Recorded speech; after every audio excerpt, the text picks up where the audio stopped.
labors of human life be realized in our midst.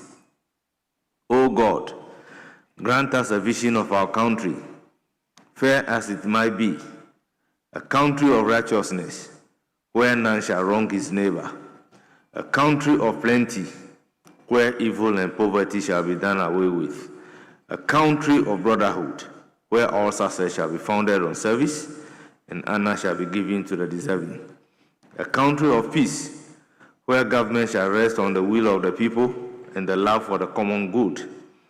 Bless the effort of those who struggle to make this vision a living reality. Inspire and strengthen our people that they may give time, thought, and sacrifice to speed the day of the coming beauty of Ghana and Africa. Amen.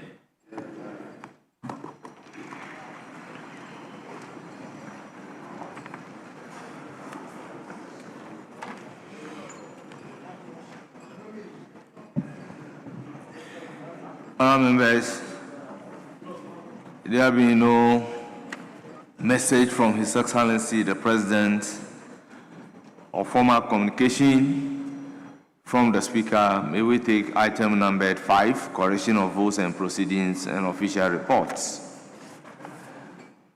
Honourable members, we have vote and proceedings of Tuesday, 3rd March 2026. For correction, page 1, page 2, page 3, page 4, page 5, page 6, page 7. Yes. Thank you very much, Right Honorable Speaker. Speaker, page 7, number 15, and members who were absent. Mr. Speaker, I was very much present in this house yesterday, but I've been marked absent. So if table office can do the correction. Thank you very much. Table office, can you take notes? Page 8, page 9. Yes, Honorable Chair Samoa. Thank you, Honorable Speaker. This is a minor correction. Page 9, item 6. For consistency's sake, line 7, 2nd March, there should be a comma before 2026. Same applies to line 8. On Monday, 2nd March, there should be a comma as well before 2026. Thank you. Table office, take notes. Page 10. 11, 12, 13,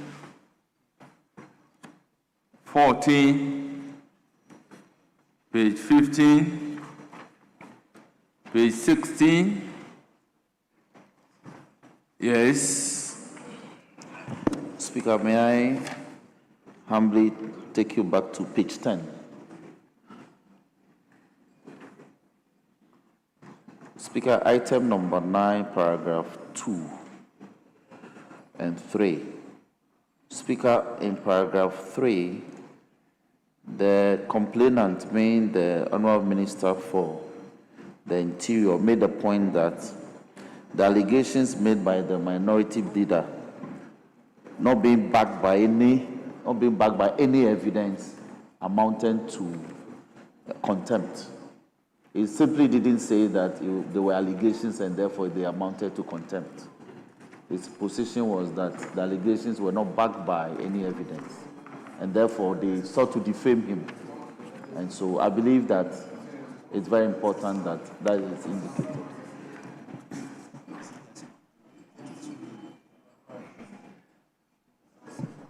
Yes, Honorable Roxon, some of the Hansard will capture the details of that. So we can leave it for the Hansard. Page 15, page 16, 17, page 18, page 19, page 20, page 21, page 22, 20, yes. Right Honorable Speaker, if you may indulge me, on page 22, Committee of Energy, the spelling of energy is wrong. So if table office can take note of. Thank you very much. Table office, kindly take notes. Page 23, page 24, page 25, and 26. Honourable members, the vote and proceedings of Tuesday, 3rd March 2026 is hereby adopted as the true record of proceedings. Honourable members, we have the official reports of 24 February 2026 for your correction. Honourable members, any correction? Yes. Thank you, Mr. Speaker. Column 29, the second paragraph, the last line. If the previous government started constructing hospitals, we should help to complete them, missing to complete them. Then the last paragraph, line 4. So I am using the small 5% allocated, is supposed to be through instead of to, through the common fund. Then, Mr. Speaker, column 30, first paragraph, line 5. But the excuse that because there are no beds and we are missing and people cannot be treated is not tenable. Then, Mr. Speaker, again, column 31, first paragraph, first line. Speaker, it could happen to any one of us instead of any of. It's missing the one, any one of us. Well, table office, kindly take note and cross-check. Any further correction? In the absence of any further corrections, the official report of Tuesday, 24 February 2026 is also adopted as the true record of proceedings. Yes. Speaker, with respect, I make reference to the page 10 of today's vote and proceedings, which captures the concerns raised by the Honorable Minister of Interior yesterday. Mr. Speaker, we've had sufficient discussion on this matter, and I would want to state categorically that contrary to the impression he had, that I specifically made allegations against him which injures his reputation, Mr. Speaker, I would not do that specifically to hurt him or his ministry. And if, Mr. Speaker, the text of my concerns reflected so, it is hereby accordingly withdrawn. And, Mr. Speaker, as colleagues, when a member feels strongly about a statement which is unintended, the right thing to do is to withdraw and apologize to him. Mr. Speaker, I proceed to do so and to assure him that concerns that would arise out of any matter shall be properly be brought to his attention. But on this matter, as I've said before, I will repeat it for Hansard, that anything related to him or his ministry is withdrawn. And again, apologies to him. Mr. Speaker, that said, I leave matters to rest. Yes. Honorable Minister for Interior, You've heard the minority leader. He is retracting and rendering an apology for the statement made during the State of the Nation's address, following which you have lodged a complaint requesting a matter to be referred to privileges, and same was referred to privileges. What do you say?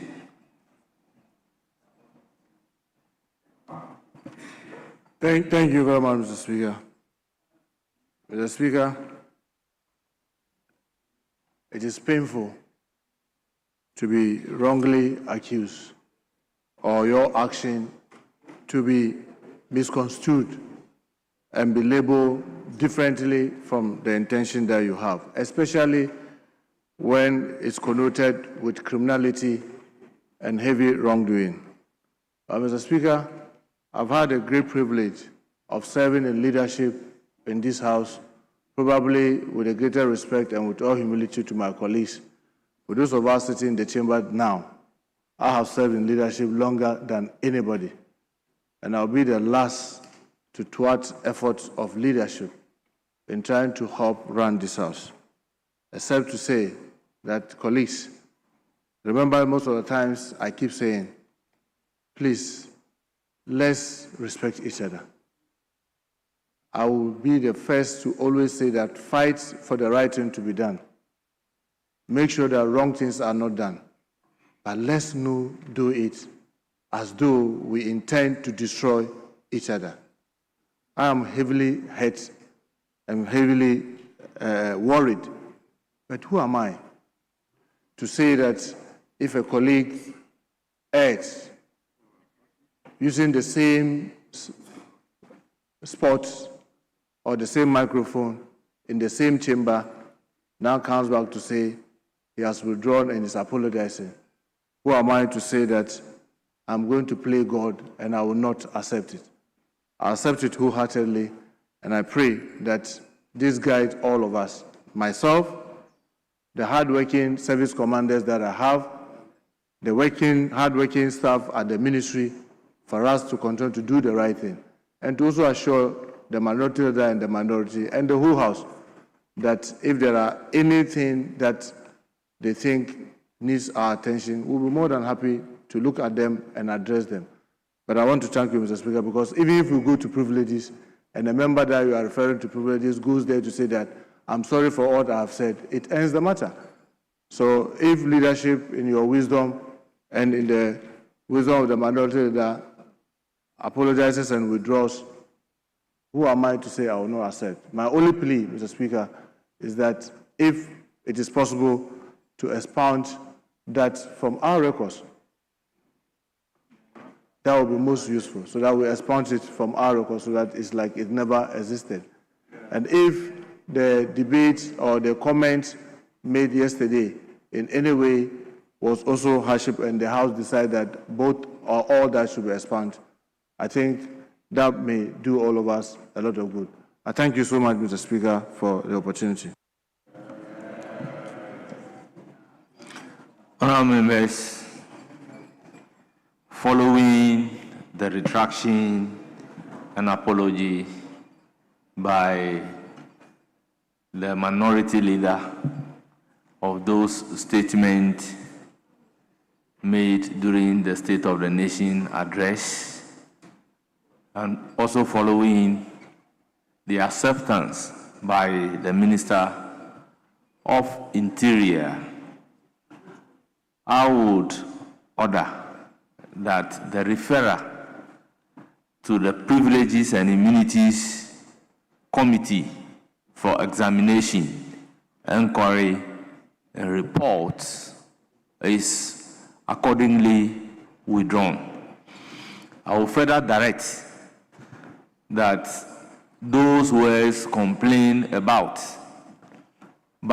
said by the minority leader and complained about by the minority leader is accordingly ordered to be expunged from the record as if it does not exist. By so doing, the matter is put to rest. Yes. Speaker, the Minister of Interior made a further application that his submissions yesterday regarding the complaints and all be also expunged from the record as though they never happened. That was his application. Yes. I'm just drawing your attention. Yes. To it. Yes. That's why I'm directing. Very. That all that you said, that he complained about, together with his complaint, be expunged from the record as if those have not happened. And that clearly put the matter to rest. Yes, Honorable Rashid Pepo. Thank you, Mr. Speaker. Mr. Speaker, first of all, I want to thank leadership for what they have done, where we have gotten to. The challenge that faces, some of us saw it to be a grave one, but where we have gotten to is a great exemplary precedent that can be referred to one day, that when there are challenges and leadership are confronted with an issue, we get to a point when we can resolve it, and that there can be an example of a minority leader accepting a situation of life, circumstances, and gotten to a point when he can say, look, let's resolve this matter. For this reason, Mr. Speaker, I believe that leaving the records on for future references is important, because it's a good precedent, can be referred to, and can be used. So I believe that we can work with it. Mr. Speaker, that's my submission. Very well, very well, very well. I indicated that that brings us to the end of that matter. Honourable members, may I have your pleasure to acknowledge the presence of students from Nandom Senior High School, led by Emmanuel Benon, a teacher. They are from Nandom, they numbered 28. Honourable members, we also have students from Pasa DA Junior High School, led by Hamenugid Gosway, assistant headmaster. They are from Nkwanta North, they numbered 26. Honourable members, we also have students from Kwaumai Students Association, led by Rachel Nyakua, president. They are from Traiso, they numbered 35. Honourable members, we also have the presence of Nana Kwaku Bumsam, traditional priest. He is from Wofinsu North. He is also in our midst. Honourable members, I welcome all the students and Nana Kwaku Bonsam to Parliament of Republic of Ghana and urge them to have a fruitful visit to Parliament. Once again, you are warmly welcome. This is your Parliament, and you are free to visit, to watch proceedings live. Yes, Majority Whip. Speaker, may I urge that before we deal with matters on the order paper, may I pray that we take on order paper addendum to take items number 1A and B to allow the minister to lay these two papers, Mr. Speaker. Yes. Sorry? Minority side, the application is to take the item, vary order of business to take item numbered 1 on order paper addendum. That's presentation and first reading of bills. Mr. Speaker, on item 1, we have A and B. I don't know which one. Majority Chief Whip. The application is to take both.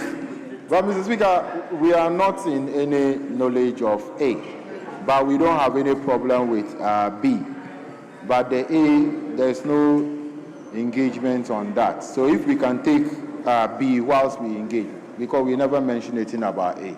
Yes, Honorable Minority Whip, I'll plead with you to allow these items to be taken and you can later engage. All right, no problem. This is just an introduction. No problem, Mr. Speaker. But, Mr. Speaker, the minister is not here. So, I don't know. The application is for the Deputy Minister to take these items. Mr. Speaker, the Deputy Minister is the president of the Dog Meat Eaters Association. He's the president of Dog Meat. He says it's the best meat ever. But, Mr. Speaker, he's not properly dressed. He's wearing a smock without a hat on today's Wednesday. And your minister, I wish him a speedy recovery, so, knowing that we allow him to do that, Mr. Speaker. Are you also referring to me not to be properly dressed? Because I'm also wearing a smock without a hat. Mr. Speaker, my other eye can see a hat on your smoke. My other eye. But for him, I can't see anything. You are again saying my head look like a hat.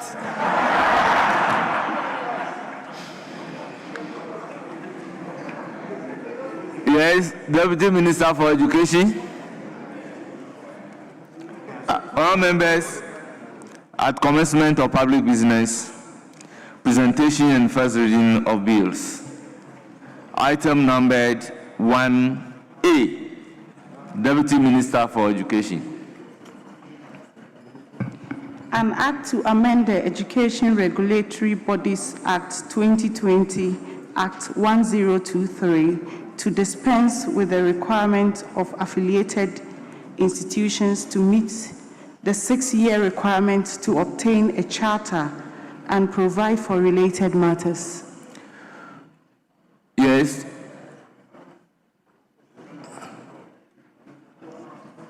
Very well. Honourable members, the Education Regulatory Bodies Amendment Bill 2026 is duly introduced and read for the first time and referred to the Committee on Education for consideration and reports. Item numbered 1B. An act to establish a National Community Service Secretariat, provide for community service as an alternative to custodial sentences for persons convicted of specified categories of offenses and for related matters. Honorable members, the Community Service Bill 2026 is duly read for the first time and referred to a Committee on Defense and Interior with the leadership of Constitutional Legal joining them to consider same and report to the House. Yes, minority. Mr. Speaker, Minority people. Mr. Speaker, I rise under Order 1633. If the Order 1633, if the Minister Community Service Bill, if he can give a small explanation to that. Yes, Honorable Minister.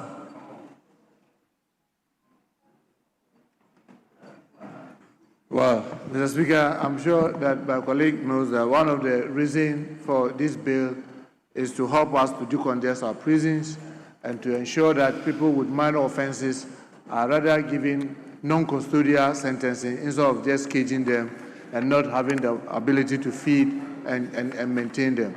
So, Mr. Speaker, it's basically to help us set up a framework to ensure that we decongest our prisons and we do not just sentence people for stealing banana and plantain, but rather get them to do community service that will enhance community unity and prevent repetition of minor offenses just being in the prison. Thank you, Mr. Speaker. Thank you, Honorable Minister. Yes, Majority Chief Whip. Speaker, may we take item number 9, Mr. Speaker, on the order paper. Speaker, to enable the Minister for Interior to lay this instrument. Mr. Speaker.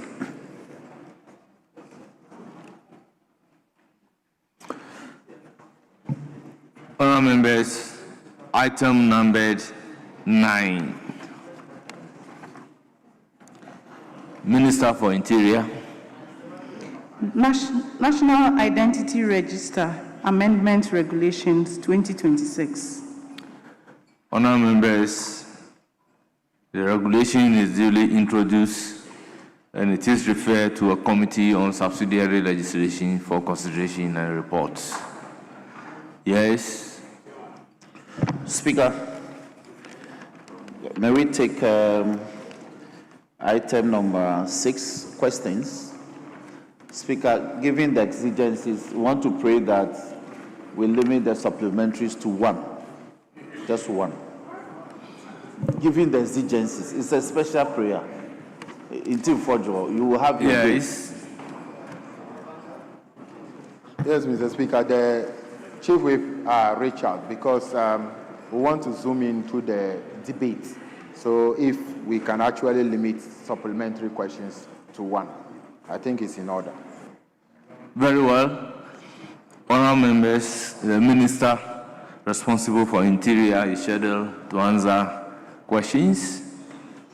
He is now walking towards the designated seat. Having taken the seat, I will call on Honourable Reverend John Ntim-Fojo, Member of Parliament for Asin South, to pose question number 635. Honourable Member, you have the floor. Thank you, Right Honourable Speaker. I rise to ask the Minister for the Interior the total number of Ghanaians who became refugees in Ivory Coast and Burkina Faso during the Bunyiri conflicts and the plans of the ministry to relocate them back to Ghana. Yes, Honourable Minister. Thank you, Mr. Speaker. Mr. Speaker, about 10,332 persons from Jimri in the Sola Tuna Kalba district sought refuge in Côte d'Ivoire. Mr. Speaker, I just want to make an amendment in Burkina Faso at the height of the conflict around villages in Brifo in Bouakane region. On the report of returnees, so far, all those who fled various communities in the Sola Tuna Kalba districts have since returned home. Thank you, Mr. Speaker. Yes. Your one supplementary question. Mr. Speaker, when was the date of the last batch of the returnees? Yes, Honourable Minister. Mr. Speaker, we worked so hard so that the camps that were set up on the other side, on the Burkina Faso side, was closed down by the 30th of December 2025, meaning that that's when we were sure that everybody who wanted to return had returned and they were no longer living as refugees. In Burkina Faso, the same. By the 15th of December, all those who were living in the classrooms and everything had all been returned, and there were no longer any tents for us to take care of any individual, ensuring that everybody who wanted to return had returned. Thank you, Mr. Speaker. Our members, let's move to question number 636, also standing in the name of Reverend John Ntim-Fojo. Right Honourable Speaker, I rise to ask the Minister for Interior the total number of victims displaced during the Bunyiri conflicts and what steps the ministry is taking to restore the displaced victims to their homes. Yes, Honourable Minister.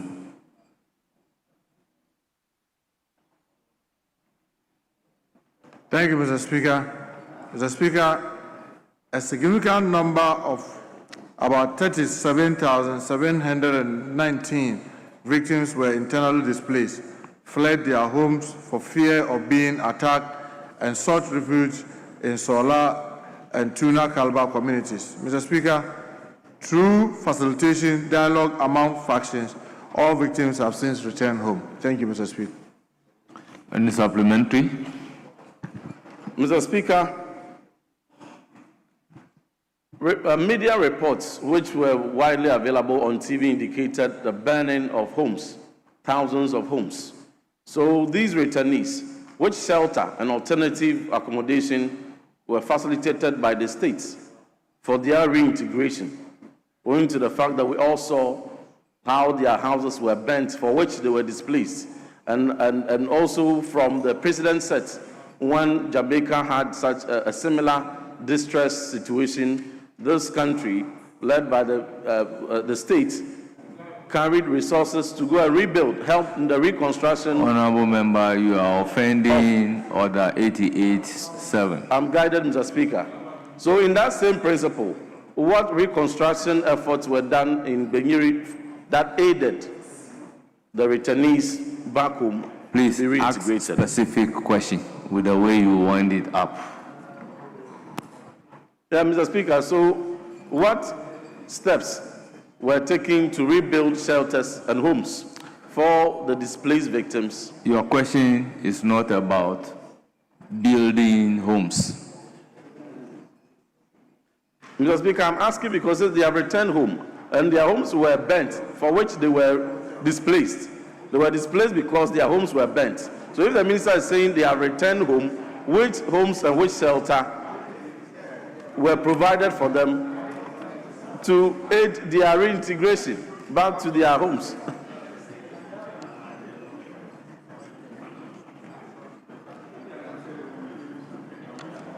Yes, Honorable Minister. Thank you, Mr. Speaker. Mr. Speaker, fortunately for us, only 5 houses were burnt down. They had partial, only 5, yes. And in the case of the chief, yes, it's been rebuilt, but I also know how our people live. Yes, some you have a room that has been brought down, but for houses was only 5 houses. But because they live communally, they came and they were coping with each other, and many of them, because they are already mad houses, they've already, built them. But that of the chief in Benyiri, the state built it to ensure that the chief was able to return. Thank you, Mr. Speaker. Honourable members, question number 471. Standing in the name of Honourable Alexander Kwesi Akwa, Member of Parliament for Akimodan. Grateful, Mr. Speaker, for this opportunity. Mr. Speaker, I rise to ask the Minister for the Interior whether the ministry recently presented some pickup vehicles for the 24-hour Economy Secretariat and the source of those vehicles. Thank you. Yes, Honourable Minister.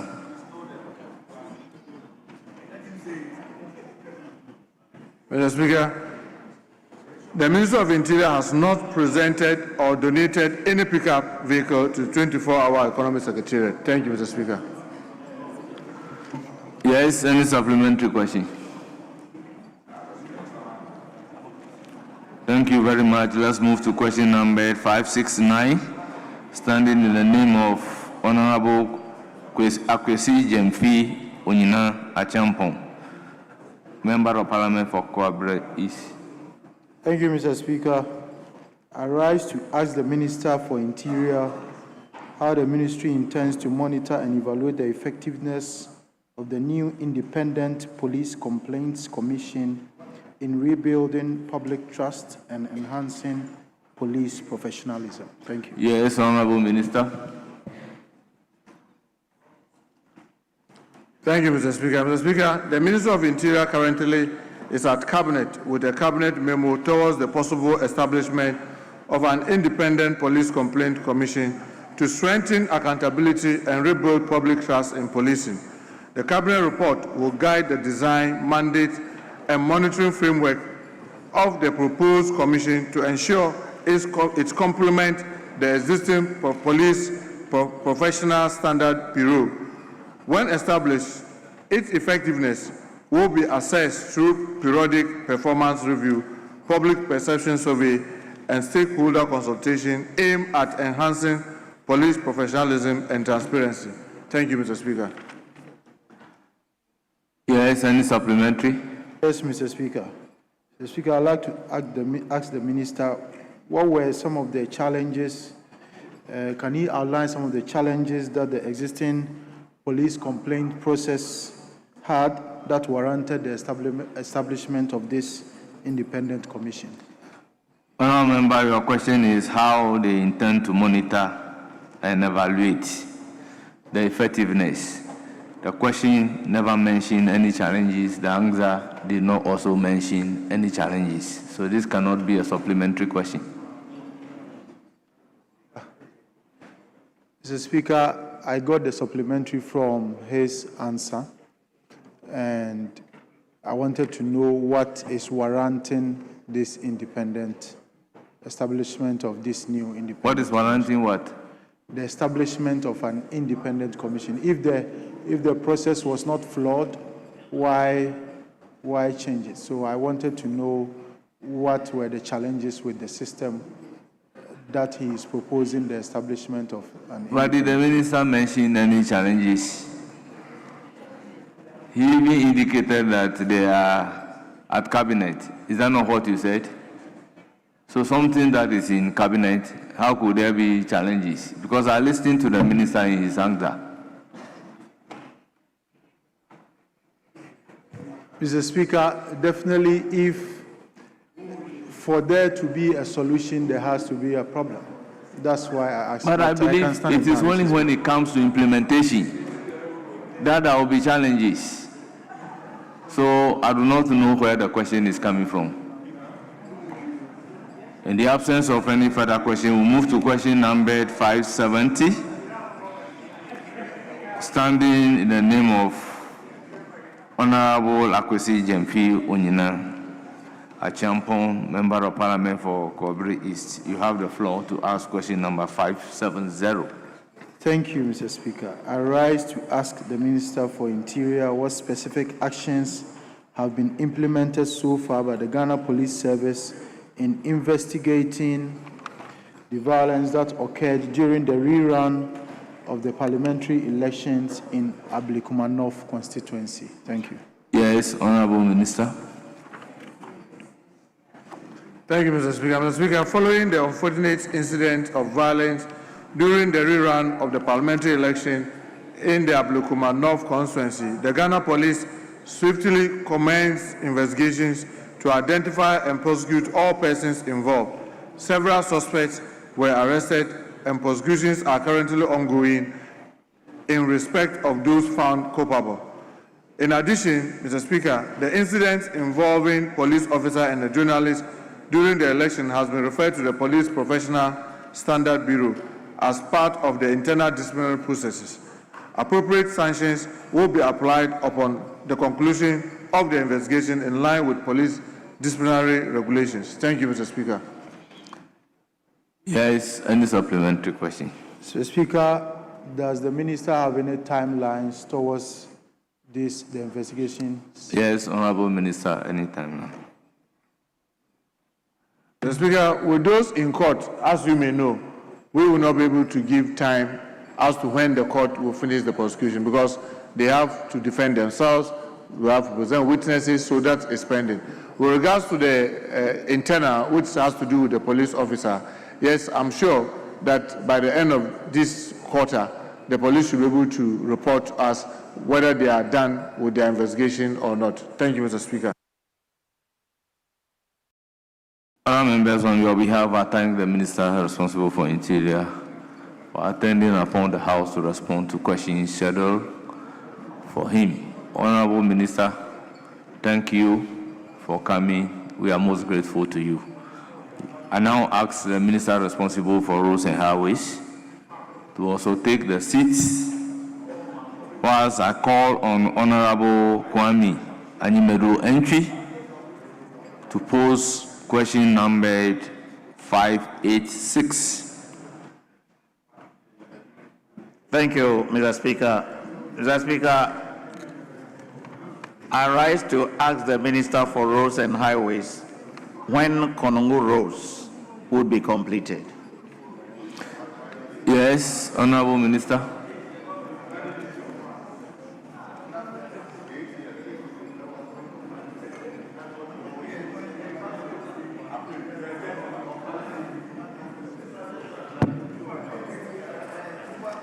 Mr. Speaker, the Konongo Town Roads was awarded under the contract titled Rehabilitation of Konongo, 5.72 kilometers, and Morso Town Road, 2 kilometers.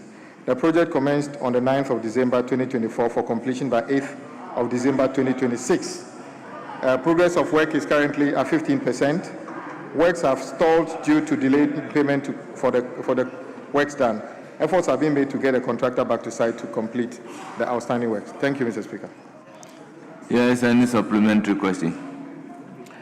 Yes, Mr. Speaker. Mr. Speaker, the last paragraph, the Minister says that efforts are being made to get the contractor back to the site. I would want to find out if the Minister can throw more light on what he means by efforts. Thank you. Yes, Mr. Honorable Minister, what do you mean by effort? Mr. Speaker, the contract sum is 71.7 million. The contractor only worked up to 4 million, 15% of the work. So he hasn't done much work to warrant him leaving the site. So we are pleading with him to come back to the site and continue to work. I've already said that part of the reason he gave was because of our inability to pay for works he's already done, which is up to 4.9 million Ghana cedi. So efforts are being made to get him back to site. Unfortunately, it's only one question, only one supplementary question.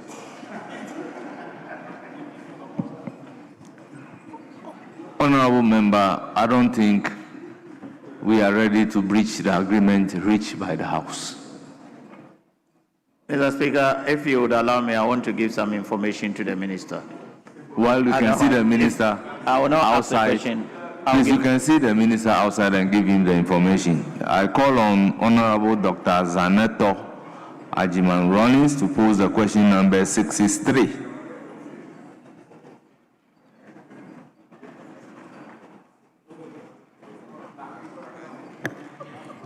Thank you, Right Honourable Speaker. I rise to ask the Minister for Roads and Highways a question, which is when the CMB Abuja Road will be completed. Yes, Honourable Minister. Mr. Speaker, the Korle Klottey is one of the 29 assemblies in the Greater Accra region, with Osu as its capital. The Department of Urban Road awarded the heavily deteriorated 550 meters section of the 800 CMB to Abuja Road. The works were completed by 2016 and the contract has since been closed. There is no program for the rest of the section currently. Engineering design studies and cost estimate have been carried out on the remaining 250 meters stretch and other roads, linked roads, for consideration upon availability of funds. Thank you, Mr. Speaker. Honourable Member, any supplementary question? Thank you, Right Honourable Speaker. The original contract, we were informed, was actually supposed to extend to the front of the Accra Brewery, which has not been done. And the drains alongside that were also not done after 2016. And so just to inquire from the Minister whether that's going to be done quickly based on the density of Yes, traffic. Honourable Minister. Mr. Speaker, I had a conversation with the Honourable Member, and we will get back to site and tackle the remaining section within the month. Thank you, Mr. Speaker. I call on Honorable Brighter Samuel Bifong, Member of Parliament for BBNE, Amiaso Bakwai, to pose question number 583. Thank you, Right Honorable Speaker. My name is Brefo. It's wrongly spelled here. Very well. Honorable Speaker, I rise to ask Honorable Minister for Road and Highways, what steps is the ministry taking to ensure completion of Awaso town roads?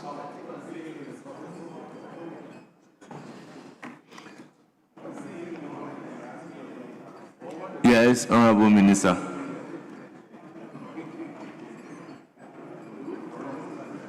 Mr. Speaker, the Awaso Town Road was awarded under the contract titled Upgrading of Awaso Town Road, 3.4 kilometers. The contract commenced on the 1st of December 2023 for completion on the 1st of June 2025. The progress of work is 47%. The contractor has vacated site. Efforts are being made to bring the contractor back to site to complete the outstanding works. Thank you, Mr. Speaker. Yes, Honorable, any supplementary question? Thank you, Right Honorable Speaker. Per the response of the minister, the contractor has abandoned the work because of non-payment of certificate raised. Does the effort include, does his effort include making sure that payment is ready for the contractor? Yes, Honorable Minister. Mr. Speaker, I want colleagues to always make reference to the budget we approved in this House for the ministries from which we demand work to be done. If you check the 2025 or 2026 budget, the allocation made there is what is this House has approved for, to be used to pay contractors. Last year, whilst we approved a certain amount of money for the payment of arrears, somehow the finance minister paid in excess of that. As I said, over 9.8 billion Ghana cedis was used to pay arrears to contractors. The difficulty is that we inherited a colossal amount of unpaid certificates. And indeed, on record, President Mahama's government has paid contractors at a single, within the shortest possible time than any government in our history. 9.8 billion cedi is a lot of money, and at the time we were under IMF and everything was out of place in terms of our economic indices. So indeed, we acknowledge the fact that a lot more contractors ought to be paid, and we are working as much as possible to make sure we raise the revenues as directed by this House to pay the rest of the contractors who are yet to receive their money. As soon as we receive those monies, they will be paid, and then we will encourage them to go back to site. Thank you, Mr. Speaker. Honorable, this is a consensus specific. We'll move to question number 598, standing in the name of Alhaji Alhassan Mumuni, Member of Parliament for Salaga North. You have the floor. Thank you very much, Right Honorable Speaker. I rise to ask the Minister for Roads and Highways the plans of the ministry to construct the Voili-Panshagu-Yapala Junction Road. Thank you. Yes, Honorable Minister.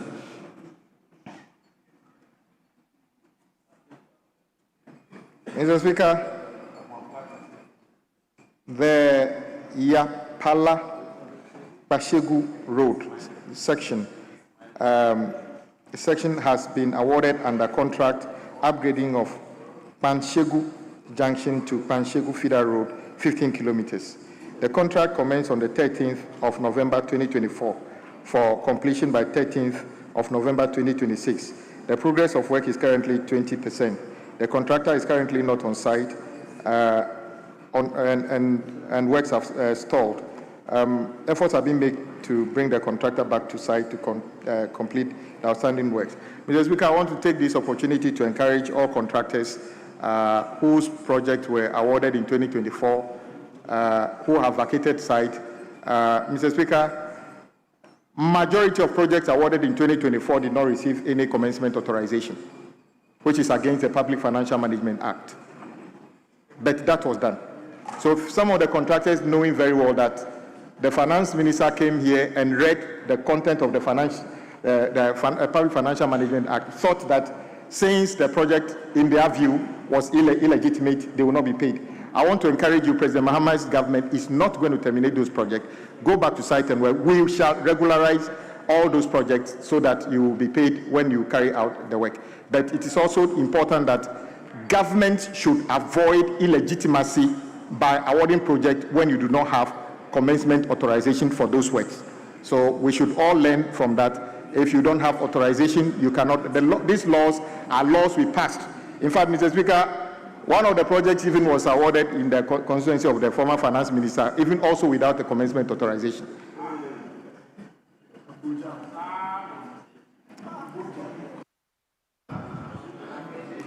Do you have any supplementary?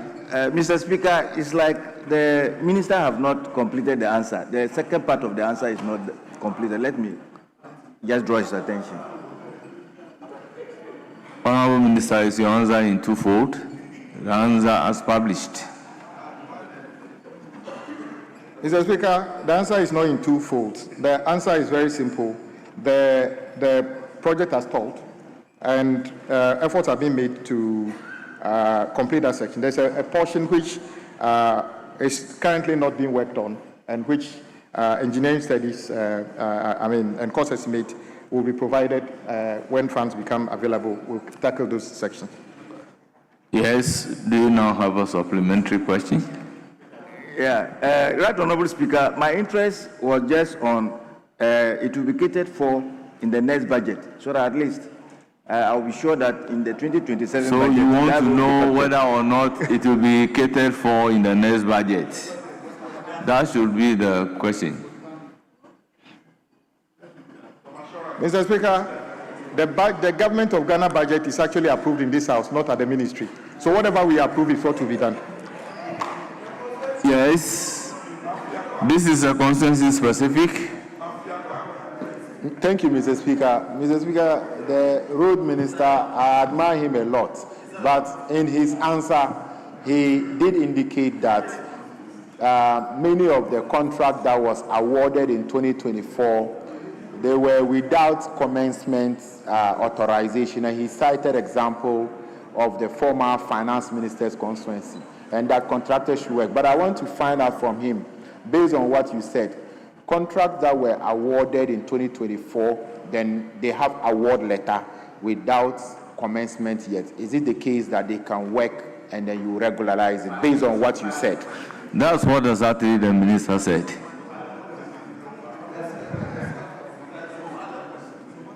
Mr. Speaker, my good friend asked this question because of a specific interest he's got. I am saying that those contractors who are already on site working, we have the data. However, some contractors also got their award letters without commencement authorization after the election. Some of them didn't go to site. If you haven't gone to site yet, please contact the agency before you go back to site, because you have opportunity now to make sure that that project is properly captured within the budget of this house, approved in this house before you go to site. But we are talking about those who have already been on site, work 47%, 50%. I believe President Mohammed's directive is that don't stop working, continue working. We shall regularize your contract. But if you haven't started work, it means that you haven't done anything. Please contact the agency that gave you the contract before you take any further action. Members, on this note, on your behalf, I thank the Minister for Roads and Highways for attending upon the House to respond to all these questions. Honorable Minister, thank you sincerely. You are hereby discharged. Honorable Member, statement time is ended. Yes. Speaker, the agreement is that we'll take motion number 10 so that we continue with the debate, Mr. Speaker, on the SONA. Thank you. Honorable Members, continuation of the debate.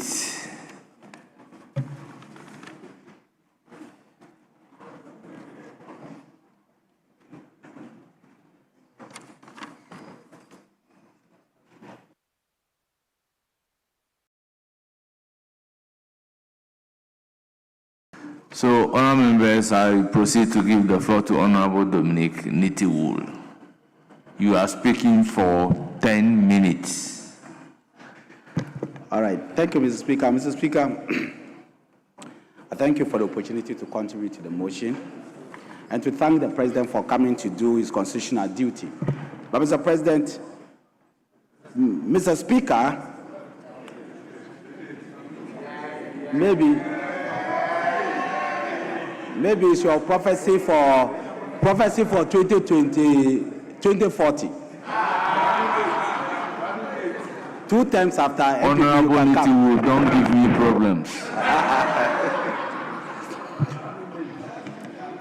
Mr. Speaker, Mr. President spoke of some arrears that were left with the military because of CI 129. I just want to state that that is not correct. Mr. Speaker, we did not leave any arrears. We actually brought in the new CI to correct an imbalance that we observed when we came into power. We realized that the military had very bad conditions of service. In fact, they were one of the worst of the entire security agencies. So we corrected it. And because of that, a lot of them, their salary levels were brought to the level of many other security agencies. In addition to that, we added 5 years to their length of service.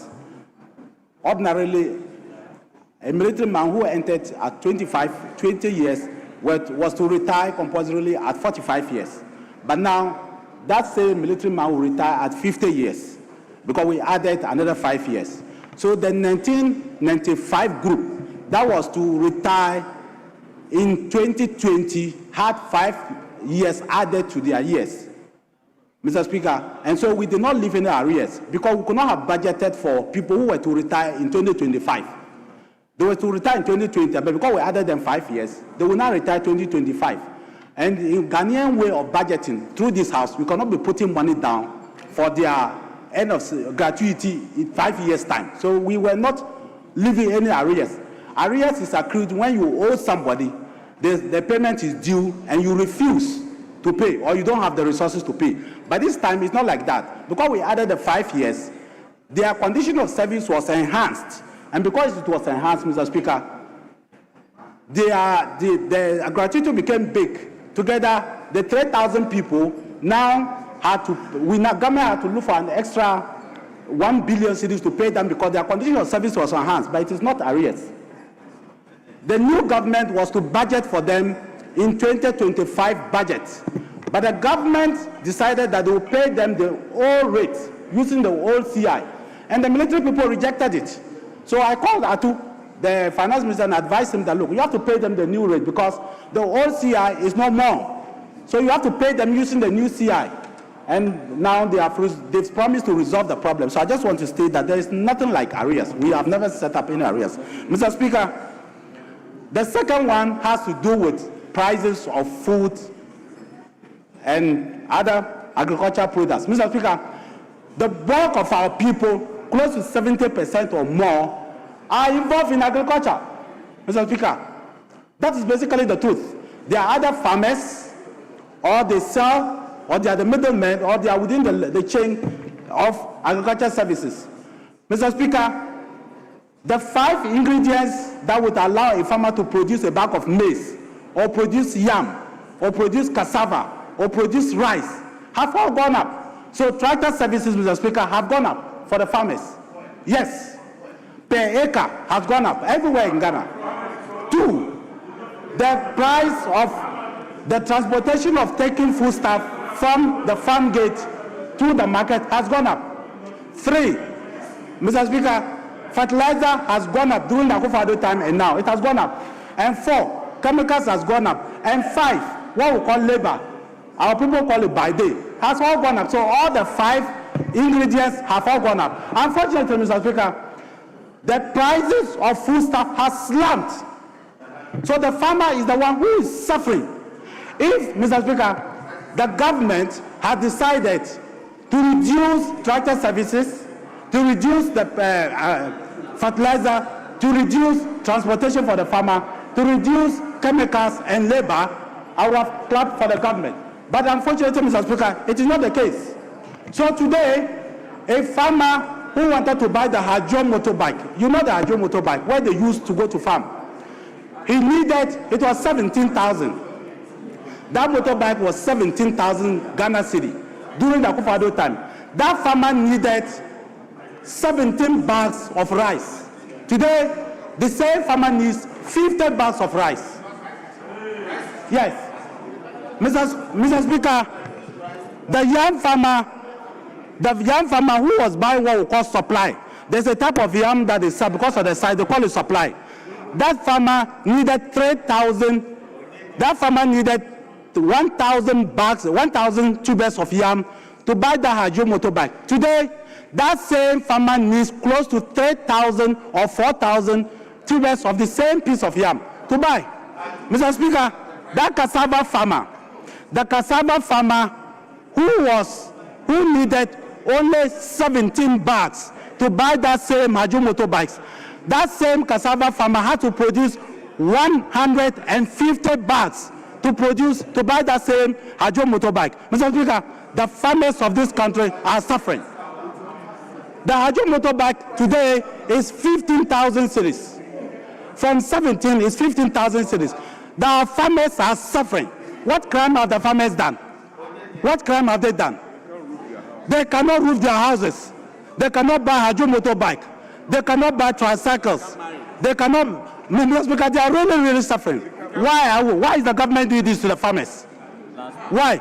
You are all children of farmers. Why are you doing this to them? Why are you punishing your brothers? Why are you punishing your uncles? Why are you punishing your fathers? Pay the poor farmers. Let the farmers survive. They cannot breathe. Farmers cannot breathe. Let farmers survive. Mr. Speaker, there is something called Kama. I came here in 2022, Mr. Speaker, to say that Ghana needs a strategic airlift that can lift at least 50 people or 100 people. That could also serve as a presidential jet, if we call it that way. The foreign minister today was the one who went against it.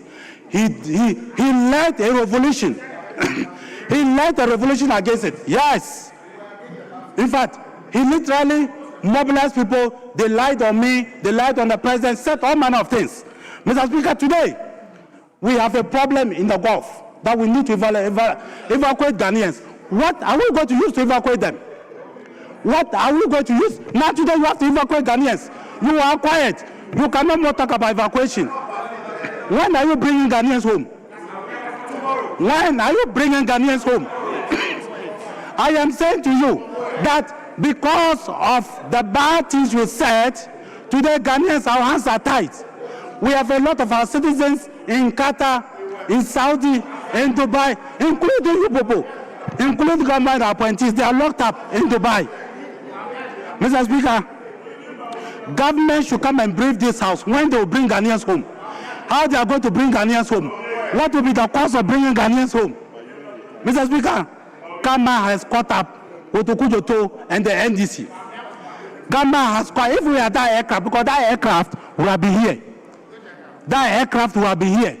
We could have used that aircraft to go to Dubai and bring our people home. We could have used that aircraft to go to Qatar and bring our people home. We could have used that aircraft to go to Saudi and bring our people home. Today, you have no aircraft. Ghana has not one good aircraft that can do that. You have decided to rather go and purchase an aircraft for only the president. You are purchasing an aircraft that can take only 16 people. 16 people. That's what you did.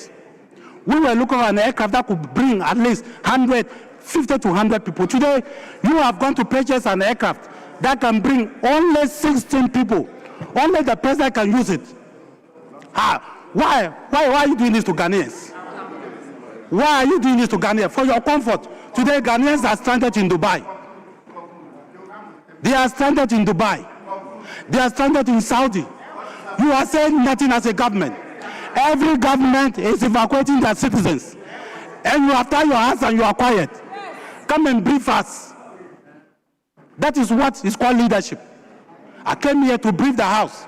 During COVID, we carried Ghanaians. We brought down Ghanaians. We went around the world and brought Ghanaians. Today, you people, you cannot even brief us. Ghanaians are trying to bring them home. But let me conclude, Mr. Speaker. I want to conclude by saying that we have paper economy and the economy in the pocket. What the president came to reach is paper economy to make you people happy. But the economy in the pocket is very dry. Very.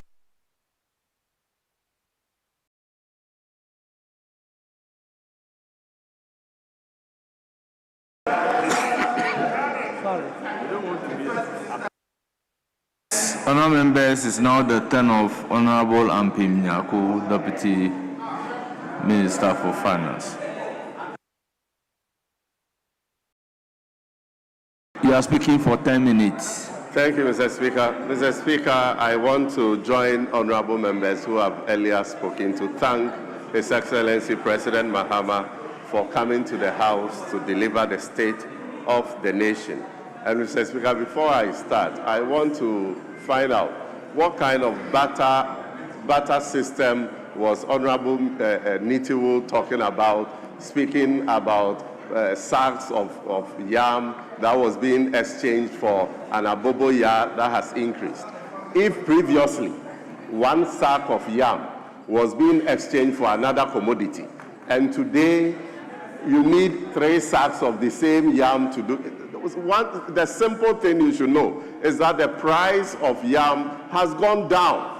This is vindicating our position that things are cheaper. Food is cheaper today than it was during the time that you are talking about. Mr. Speaker, if you were a former president or a former vice president and you superintended over an economy that almost collapsed, and you have your successor delivering a State of the Nation address only 1 year after you handed over, and is going to talk about a marked improvement in the economy, would you be bold to come and sit in the same hall and listen to him humiliate you? No, I wouldn't do that, and you wouldn't do it. That is why the former president and his vice were conspicuously missing in on such an important occasion to come and listen to the State of the Nation address. But Mr. Speaker, to better appreciate the current state of our economy and the enormous work that has gone into bringing the economy to this state, it is important that we remind ourselves of what President Mahama inherited. President Mahama inherited an economy at a high risk of debt distress. In fact, in 2022, his predecessor had announced a debt default. He had told the whole world that we owe you, but we can't pay.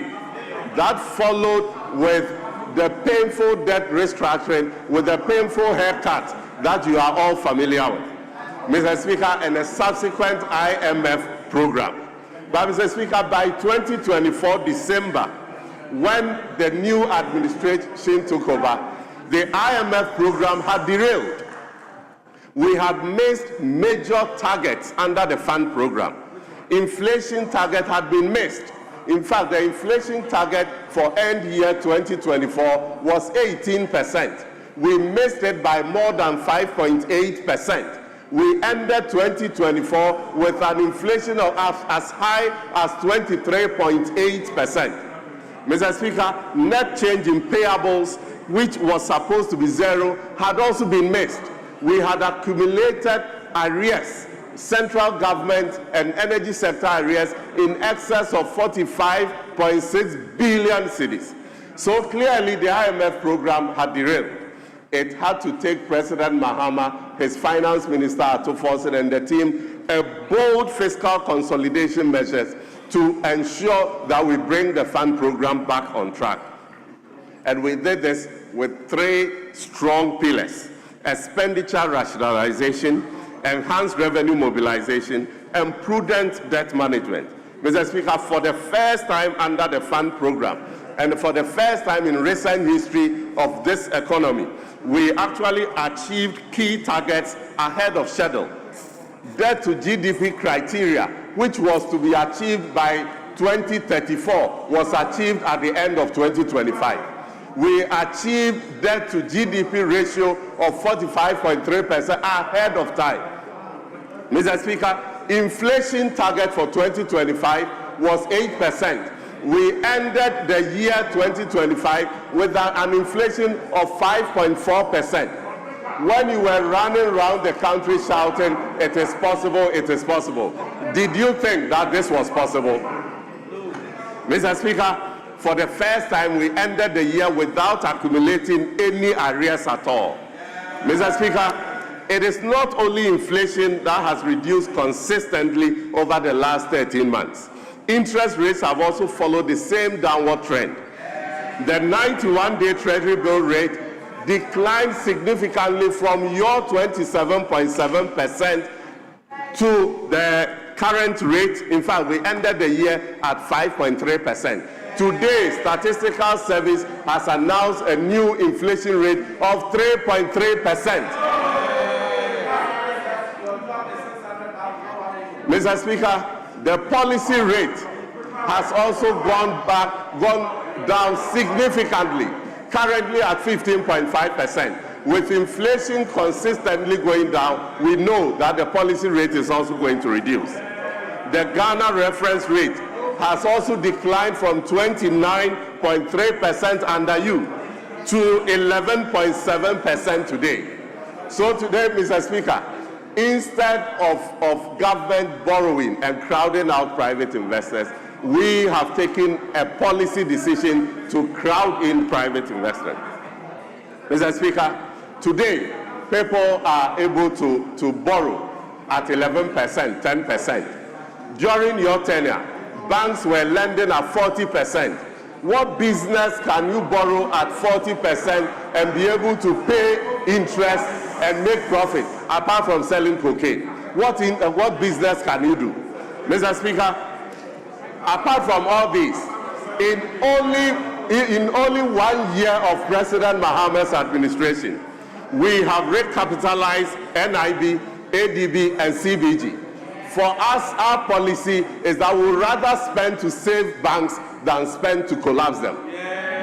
That is why I've been advising you, my sister Abdul Seyasare, Steka, and Dr. Amin Anta, that begin a process to unlearn everything Kanuforiata taught you and come and learn under the maverick Dr. Atufosin in your own interest.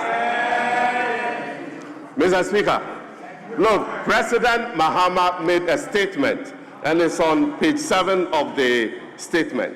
He says, and I quote, "Looking at Ghana's restructured debt profile, it is clear that the negotiations on our side were intended on knocking the can down the road with the largest repayment schedules between 2025 and 2028. Mr. Speaker, the debt restructuring program that you did, the DDEP, look at how you scheduled the payments. 2023, 8.5 billion. 2024, 19.5 billion. Then from 2025, 20.2 billion. 2026, 22.2 billion. 2027, 56.4 billion is what we are expecting us to pay. And 2028, 51.2 billion. That is why His Excellency the President said, you negotiated this with the intention to knock the can down the road for somebody else to come and lift it. But guess what? We are making provision to be able to meet all this debt when they fall due. Between last year and this year, we have paid in excess of 31 billion cedis. Look, we have established both cedi and dollar sinking fund accounts. Dr. Atufosin has sought cabinet approval, and every month we are setting aside 7% of our non-oil tax revenue to accumulate enough funds so that when they fall due, we can clear them. I want to tell you that if you thought we are going to default, we will not default today, we will not default tomorrow. That is why all rating agencies are recognizing what we are doing, and they are rating us very, very significantly. Mr. Speaker, President Mahama told Ghanaians that he is on a mission to reset Ghana. True to his word, he has set a new standard in the Ghanaian economy. Mr. Speaker, today the new norm is a shift away from yesterday's volatile exchange rate to today's strong and stable cedi. Mr. Speaker, today President Mahama has set a new standard. Inflation that was high is now at a single digit, and we are sustaining it at a single digit. The new standard, the new norm, the economic reset is to make sure that our debt is sustainable. The norm is to move away from yesterday's indiscipline to today's disciplined economic management. And the new norm is to move away from yesterday's wastage to today's frugality. Mr. Speaker, I heard the minority saying that will we eat macroeconomic indicators? And I want to say to him that yes, we eat macroeconomic indicators. That is why when a sack of maize was 1,600 under your regime, today it is 800 cedis. We eat macroeconomic indicators. We eat macroeconomic indicators. That is why Honorable member, your time is up. It's now the time of Honorable Davis Opoku Ansa. You are speaking. Thank you very much, Mr. For Speaker. 10 minutes. Thank you very much, Mr. Speaker. Mr. Speaker, whilst my colleague, Honorable Deputy Finance Minister, was on the floor speaking, I had a call from his constituency, and the man, John Fache, a known cocoa farmer in Old Accra. The gentleman is wondering if this is his MP. Is that the MP for a Sojaman constituency? Today, the MP, the cocoa farmer is asking his MP that today you are talking about macro and micro economic indicators. When indeed he is unable to get money to buy his BP drugs. We leave that to his conscience, and I think that his constituents are watching him. He may say that today they eat macroeconomic indicators. That's true. But Mr. Speaker, Article 67 of the Constitution is very clear.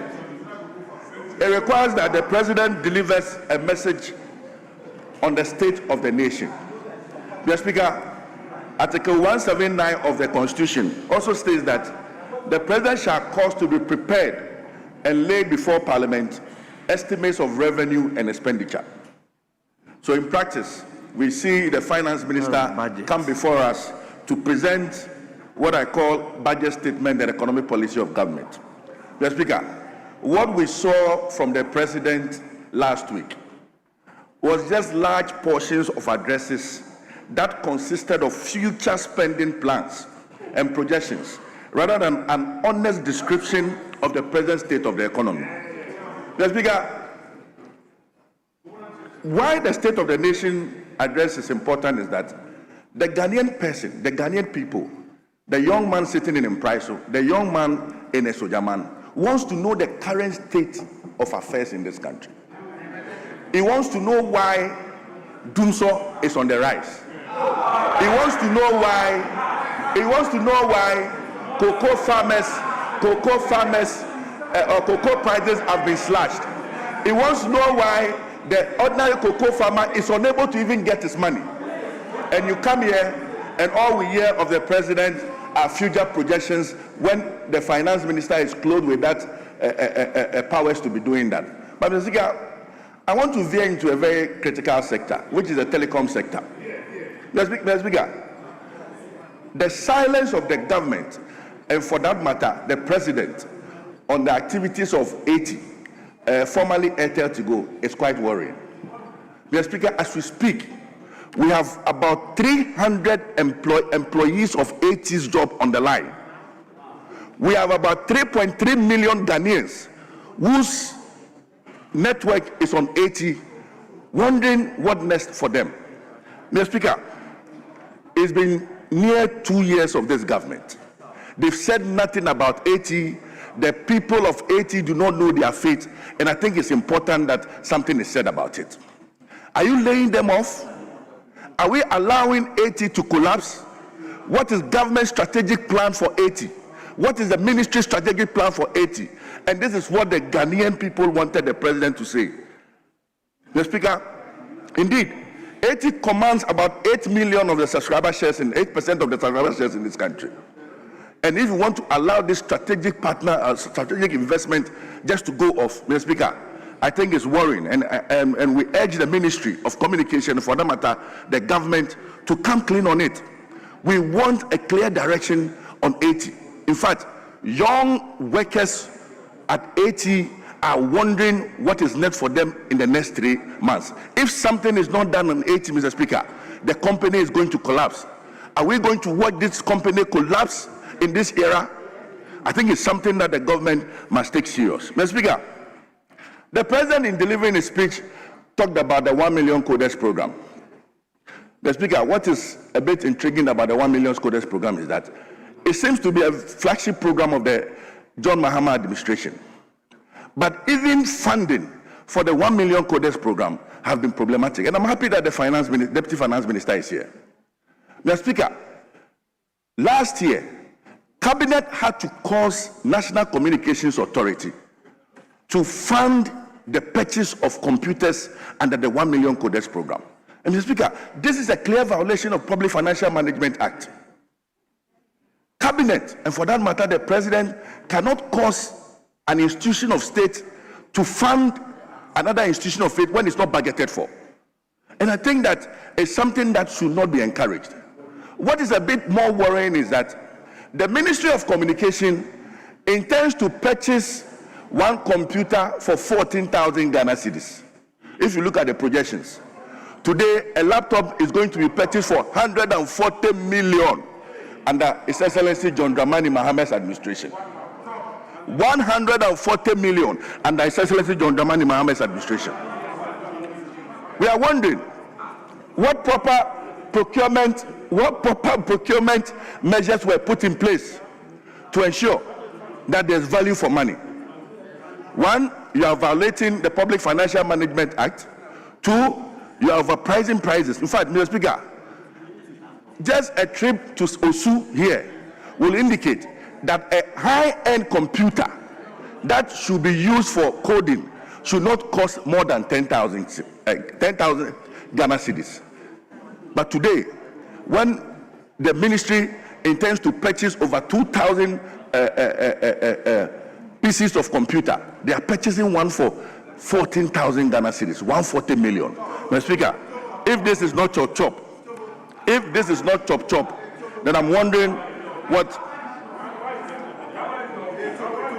How much is my phone? How much is the computer? Mr. Speaker, so clearly, you see that this government is engaged in chop-chop, for want of word. That people are creating avenues to just milk the state. People are creating avenues to just, for want of word, pickpocket the ordinary Ghanaian on this country. And Mr. Speaker, it's important that we bring this to the attention of the Ghanaian. The Ghanaian people who have lost their jobs at the National Communications Authority want to know their fate. The Ghanaian people who have lost their jobs at Ghana Post want to know their fate. The Ghanaian people who have lost their jobs and today are sitting in houses want to know their fate. That is the current state of the economy, and not coming to tell us projections of things that you want to do. The current state is that the Ghanaian people are crying. The Deputy Finance Minister said that today yam is cheap, and so we should take it like that. Mr. Speaker, the reality is that today yam is not cheap, but yams are packed in sacks in the north, and there's nobody to buy it. That is the reality. Mr. Speaker, even when you have reduced cocoa prices, what is happening is that even the cocoa cratchits are unable to buy the cocoa. They are unable to buy the cocoa. And we sit here put on red ties, put on our big shoes, and we create an impression that the economy has improved and that the Ghanaian should applaud the NDC government for that. The Ghanaian should applaud the NDC government for that. Mr. Speaker, what I'm telling our colleagues is that we were on that side of the aisle a while ago. The things that led the MPP to opposition are started too early under the NDC administration. And I can tell them, if he thinks that today, like he trumpeted the last time, like my former colleague who is deceased, John Kuma, said that we will not go today or will not go tomorrow. Today, Ampim Dako is repeating same. Ampim Dako is repeating same, telling Ghanaians that we will not default today, we will not default tomorrow. The reality will soon dawn on them. The reality will soon dawn on them, and they will realize that the Ghanaian has the power to change things in this country. Mr. Speaker, we are suffering. The ordinary man on the streets of Impriso is suffering. There's no jobs. There are no jobs. In fact, the cocoa farmer cannot buy his BP drugs. The cocoa farmer cannot pay school fees. The cocoa farmer cannot even afford 3 square meals. Cannot afford 3 square meals. And you sit here to talk about macro and microeconomic indicators. We leave that to your judgment, and we know that the Ghanaian will be vindicated very soon in this country. Thank you very much, Mr. Speaker, for this opportunity. Honourable members, Second Deputy Speaker should take the chair, whilst I give the floor to Honourable Dr. Jasau Seidu Godfred. You are speaking for 10 minutes.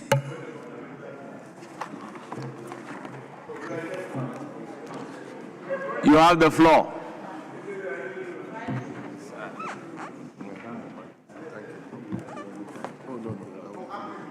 Mr. Speaker, thank you so much for the opportunity to contribute to comment on the message from the President on the state of the nation. Mr. Speaker, I keep wondering when my colleagues actually left government. Mr. Speaker, I didn't know that OPK had become a stammerer. I didn't know at all. Mr. Speaker, I've also observed that everything said today so far from the other side have had some mixtures of cocoa. So whether you cook it, you fry it, you boil it, whatever you do, the issue is clear. That Cocoa Board has bought majority of the quantities of cocoa produced in this country. And it has bought it at a price that the farmers are happy with. Mr. Speaker, and that the quantity left is estimated at about 70,000 metric tons.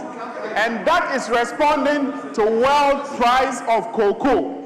Mr. Speaker, and that we don't have anything to fear at all because our neighbors have in stock about 500,000 metric tons of cocoa that they don't know what to do with. And so, Mr. Speaker, if they don't believe this reality about it, they should go and urge our farmers there to smuggle it to Cote d'Ivoire and sell. Because they can't sell it there. Yes, so Mr. Speaker, they know the reality and they are trying to twist issues and make it as if cocoa is going down and that no farmer is benefiting. That's not the truth, Mr. Speaker. Mr. Speaker, but beyond cocoa, there is Ghana and there's agriculture and there's food sufficiency. Mr. Speaker, Ghana is investing $500 million in what we call the red gold. That is oil palm. Mr. Speaker, this investment is targeted at ensuring that we diversify our tree subcrop sector so that we can be able to de-risk ourselves from the vagaries of cocoa that we face every year in, out, and out. Mr. Speaker, there is also this reality whether you like it or not, that the living conditions of the average Ghanaian has improved. And that one of the indicators of it is how much he or she spends on food. And that by end 2024, food price inflation was actually around 28%. Today, food price inflation is 4.9%. Mr. Speaker, this is the truth and this is the data. And so what it means is that with less money in your pocket, you are able to afford food to feed your family and sustain your livelihoods. Mr. Speaker, I wish to thank the President for bringing these notices, this information to our notice as a House, and to commend him for taking steps to contribute to achieving these phenomenal achievements. Mr. Speaker, there are a number of contributory factors to these. One of them is that there has been a lot of effort in providing logistics for extension services, which is supposed to contribute to improving the productive economy of our agricultural subsector. Some motorbikes have been given already, 540 motorbikes, 150 has been distributed. So these days, our extension officers are able to move to give extension services to our farmers. Mr. Speaker, employment. We have the Feed Ghana program that is ongoing. Government has already employed about 400 Feed Ghana coordinators across the country already. And 10,000 young Ghanaians have been engaged in what we call agripreneurship. This is expected to strengthen the frontline service delivery of agriculture in the way we are moving it to, creating employment opportunities for young people, particularly women and young people. Mr. Speaker, one other important ingredient that the current agriculture is introducing is farmer cooperatives.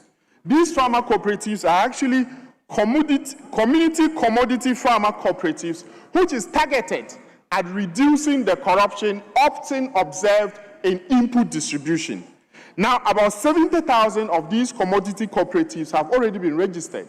What that means is that in input distribution, you are going to target the cooperatives and ensure that inputs, the right inputs, get to the right farmers at the time that they need them. It means accessibility is going to be improved, mechanization will be improved, extension services will be improved, and then climate advisory services will be improved as well. Mr. Speaker, one other reason why we achieved this was the aggressive pursuit of agro-industrial investments.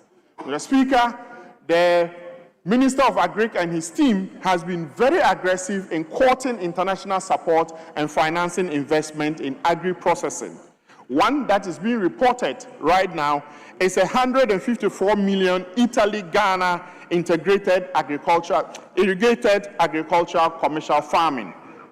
Mr. Speaker, this is expected to cultivate 10,000 hectares of a model farm that will show that rice can be produced all year round, maize can be produced all year round, soya can be produced all year round, and tomato can be produced all year round. Mr. Speaker, there are investments in this direction to set up rice processing facilities in Bono East region and so on. Mr. Speaker, these are expected to take the excess production that we are witnessing so far in the agricultural space. Mr. Speaker, the President announced to us, Mr. Speaker, the President announced of a 300 million investment in national food buffer stock. Mr. Speaker, that 300 is so critical because we are not leaving agricultural investment at production. We are leaving the investment at a time where when they produce, you have a market to take them. And the state agency, National Food Buffer Stock, is creating that environment where they can go mop up this excess produce at the farm gate at minimum guaranteed price that the farmer doesn't lose, and that the glut that we talk about and complain about can be contained. Mr. Speaker, we are trying to reduce imports of food. So, for example, in poultry, we are implementing what we call the Poultry Farm to Table program, and that one aspect of it is the almighty Nkoko Kitinkiti. Nkoko Kitinkiti will not just give you meat, it will also give layers where we can have added value, where you get eggs to be able to feed and also contribute for food security. Mr. Speaker, we have 50 anchor farmers that are already dealing with 4 million birds. Mr. Speaker, these are efforts that are aimed at contributing to reduction in the poultry import bill of our country. We're already spending about $300 to $400 million annually to import only poultry products and poultry. And so this is aimed at reducing that, Mr. Speaker. Mr. Speaker, one thing that I want us to take home is that the president came to present the state of the nation. The state of the nation is that we don't have price jumps as we witnessed 2 years ago. We don't. The business environment is stable. We are attracting more investors into the agri space because at least you can predict what the macroeconomy is. And so, Mr. Speaker, we call on our colleagues to recognize that this is the way to go and that there is a direct shift away from the kind of governance that they gave us, and that we are giving responsible governance that is culminating into the kind of dividends that we are all witnessing. So come on board, let's attack the issues the way they are, let's be united in praising and thanking the president for sailing this ship in the direction that we all desire. Let's encourage him to make sure that we achieve what we have to achieve together as a country. Mr. Speaker, I thank you for the opportunity to contribute to the statement.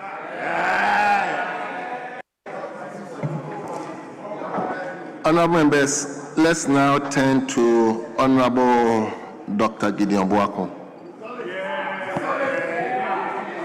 Thank you, Mr. Speaker. Thank you, Mr. Speaker, for the opportunity. You are ranking. Yes. Mr. Speaker, we listened to the President at the State of the Nation address. As we know, it's an opportunity for the President to tell us about his stewardship, especially at this time for the first year. Mr. Speaker, as a young person listening to the President and picturing the mind of the young people of this country, I got a bit disappointed. In the 2025 State of the Nation address presented by the President, there was a lot of lamentations. And we thought that after 12 months of heavy talks and yet little action, the President was going to speak to tangibles and not just resort to lamentations.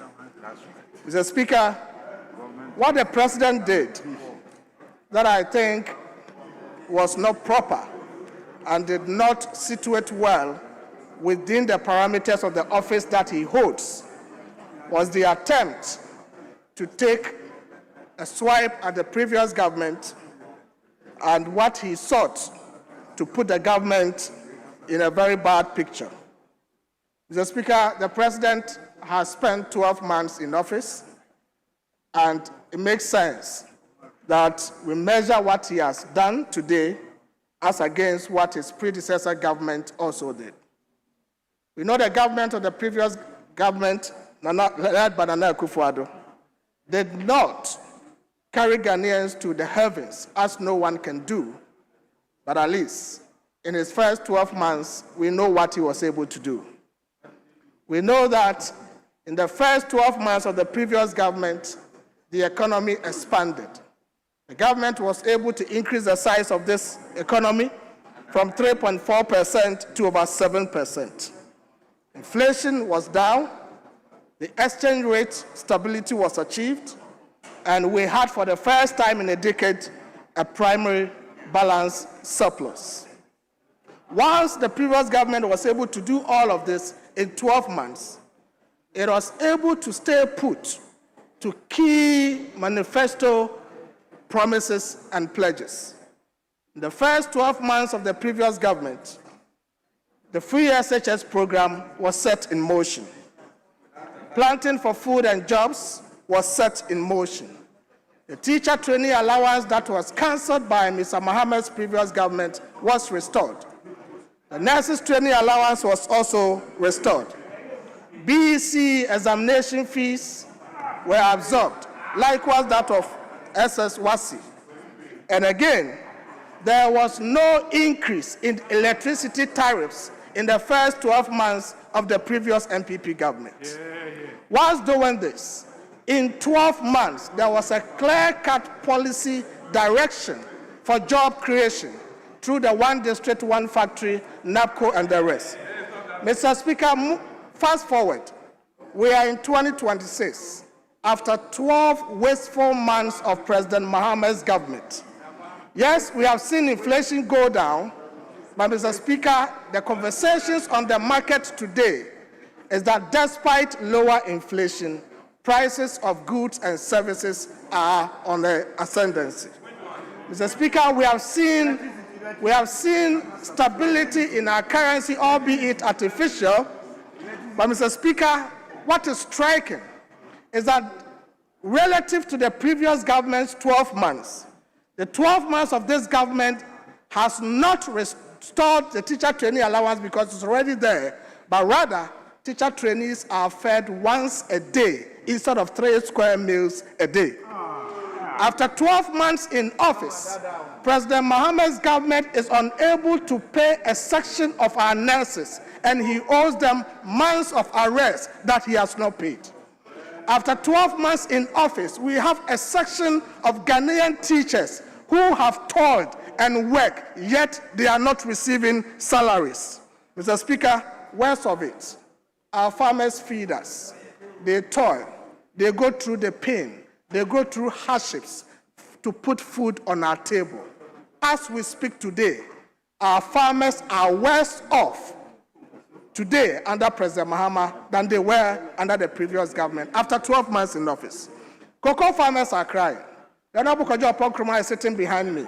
Yesterday we were in his constituency, and the sad story of our cocoa farmers whose cocoa producer prices have been slashed down by this government, so insensitive that we are touching the very core of our foundation as living beings, which is food. That is so bad, Mr. Speaker. And worst of it all, the Ghanaian young people who were hypnotized by the tuneful melodies of Prr, Sapr, Onapo, and the rest, hoping that this government will come and there will be a policy called 133 and a 24-hour economy to provide jobs for them, are in hopeless situation because there is no jobs. When the president had the opportunity to talk about job situations in this country for the young people of Ghana, he rather misled the young people of this country with wrong figures, claiming he had created 1 million jobs, non-existent jobs. Mr. Speaker, how can the president be so insensitive and callous to the extent that when he's talking about the things that matter so well to the young people of this country, he's not candid about it, he's not truthful about it? That is the situation we find ourselves in. Mr. Speaker, there is something happening in this country. What is happening in this country is so bad.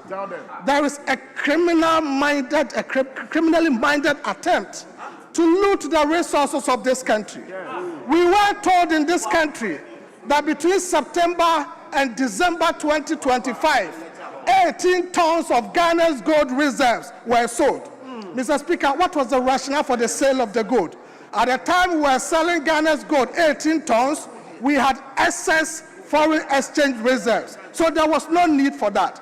We sold the golds at $3,500 per ounce, and fast forward a few months later, the finance minister is telling us that we rather have to buy more gold at 5,500 tons. Mr. Speaker, I suspect insider trading in the sale of the gold reserves. Insider trading in the sense that some people somehow in government knew the Ghanaian people and profit from that.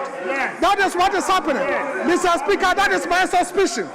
Mr. Speaker, that is my suspicion. And Mr. Speaker, if you grant me this opportunity, we need of gold in this economy know that gold prices are increasing. They sold 18 tons of our gold, which were in reserves, at a lower price, and 5 or 3 months down the line, gold being shipped the gold cheap to campus fishing. That is my suspicion. The gold resources. He talked about the fact that rating that whatever gains they are having, and that source forcing. He acknowledged demonstrating significant progress at selective default and difficulties we went through. Pragmatic policies were put in place for the economy to recover, and hence the rating agency started this government. It is a government in continuum. Honorable members, let's now turn to Honorable Zuwaira Mohammed Ibrahim. Thank you very much, Mr. Delivered by His Excellency President John Dramani Mahama to this August House on Friday, 27 December. I wish my brother and probably draw his mind today are not good that the President is in this House. Himself is sitting here. The state Nkwanta Road, since the NDC came to power, he should come and tell us the state of that road. Mr. Speaker, says, and we are coming back. Mr. Speaker, if you knew the road in 2020, that His Excellency President Commerce for the farmers to Nkwanta don't break down, the yams don't. Mr. Speaker, and I'll say, will praise me, Excellency, good works of government, and a key in this country. The debts, we saw widespread hardship, free senior high jobs. We saw widespread hardship, free senior high jobs, before making his statements that His Excellency heard that they're anchored, and every day there was strike, every day Charles was holding, mothers were carrying SHS record. That where next? Ghanaians know. Where next? Ghanaians know. We just go the CD. We just go the CD is a 50 kg bag of Ramadan, month of Ramadan. Is a 50 kg bag of Ramadan, month of Ramadan. I bought the sugar for 500 Ghana. I bought the sugar for 500 Ghana cedis. Yeah. So if you sit on that Ghana cedis. So if you sit on that side and tell me that you are probably me, and tell me that you are probably not living governance. Not living governance directly to, I will refresh their mind. Pounds every on the districts. Every year we are building. Every year we are building. We are building, construct environment. These are the guidelines to develop environment. These are the guidelines to develop the of decentralization. That we can go to our districts and count and know that this is what we are, We are hoping that in the next 4 years, most communities will be covered with. And when the President said that the whole country, and I quote, is a construction site, he was just not using words. He meant it both literally and metaphorically. Literally to the extent that there is policy underpinning the provision of roads and construction of infrastructure in this country. And Mr. Speaker, we can talk about the big push. Over 1,000 kilometers of roads are currently under construction under the Big Push program. And all of us know what the debilitating roads that we inherited January 2025 meant for us.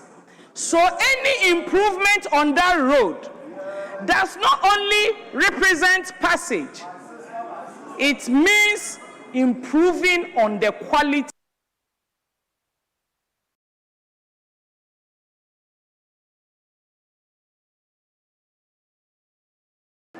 They'll travel more comfortably.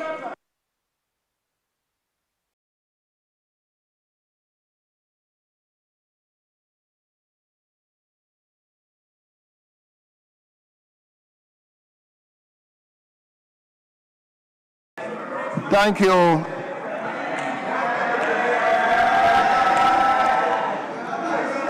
Let me now turn to Honorable Akwasi Kunadu. 5 minutes.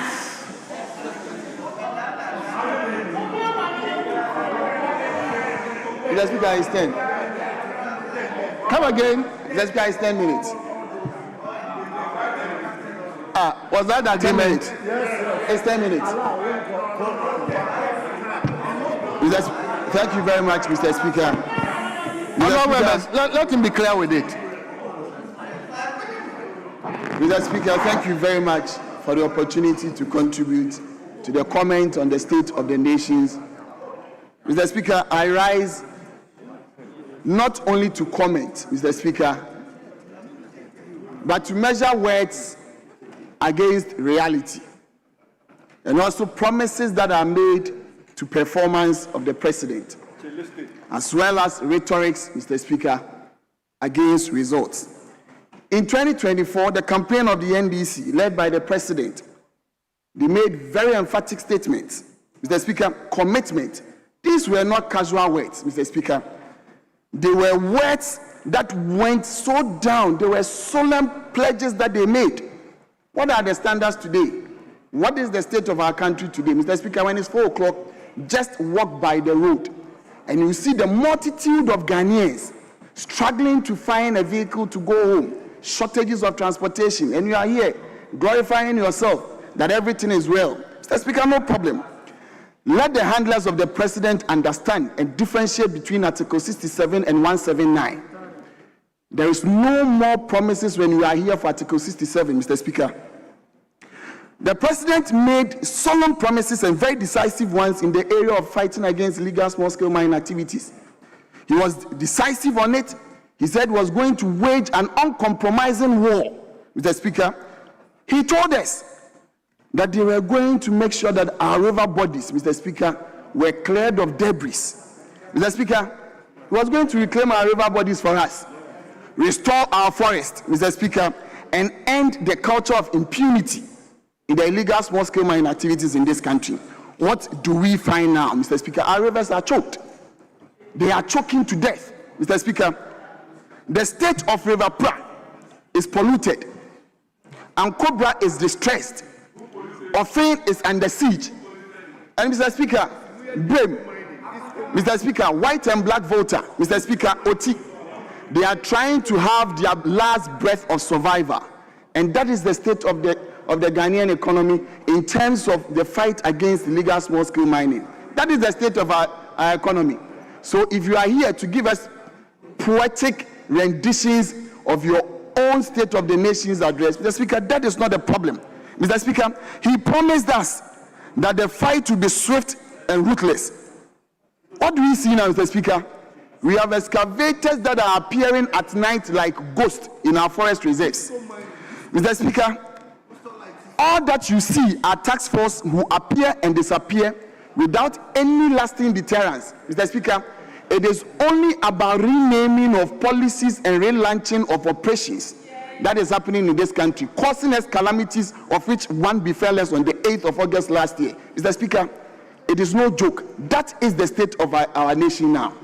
Mr. Speaker, the fight against small-scale illegal mining activities in this country is now a state-protected organization and institution. The culture of impunity, Mr. Speaker, and the protection of campaigns, Mr. Speaker, is rampant in the fight against small-scale mining activities. Galamsey is rampant everywhere. You can sit there because you are using the proceeds of that is gold, to manage the economy, selling reserves, digging our forest reserves, digging the river beds in this country, just to make sure you can sustain an economy. But bear in mind, just as the now governor of the Bank of Ghana said that gold is finite, the Speaker, it will come to an end.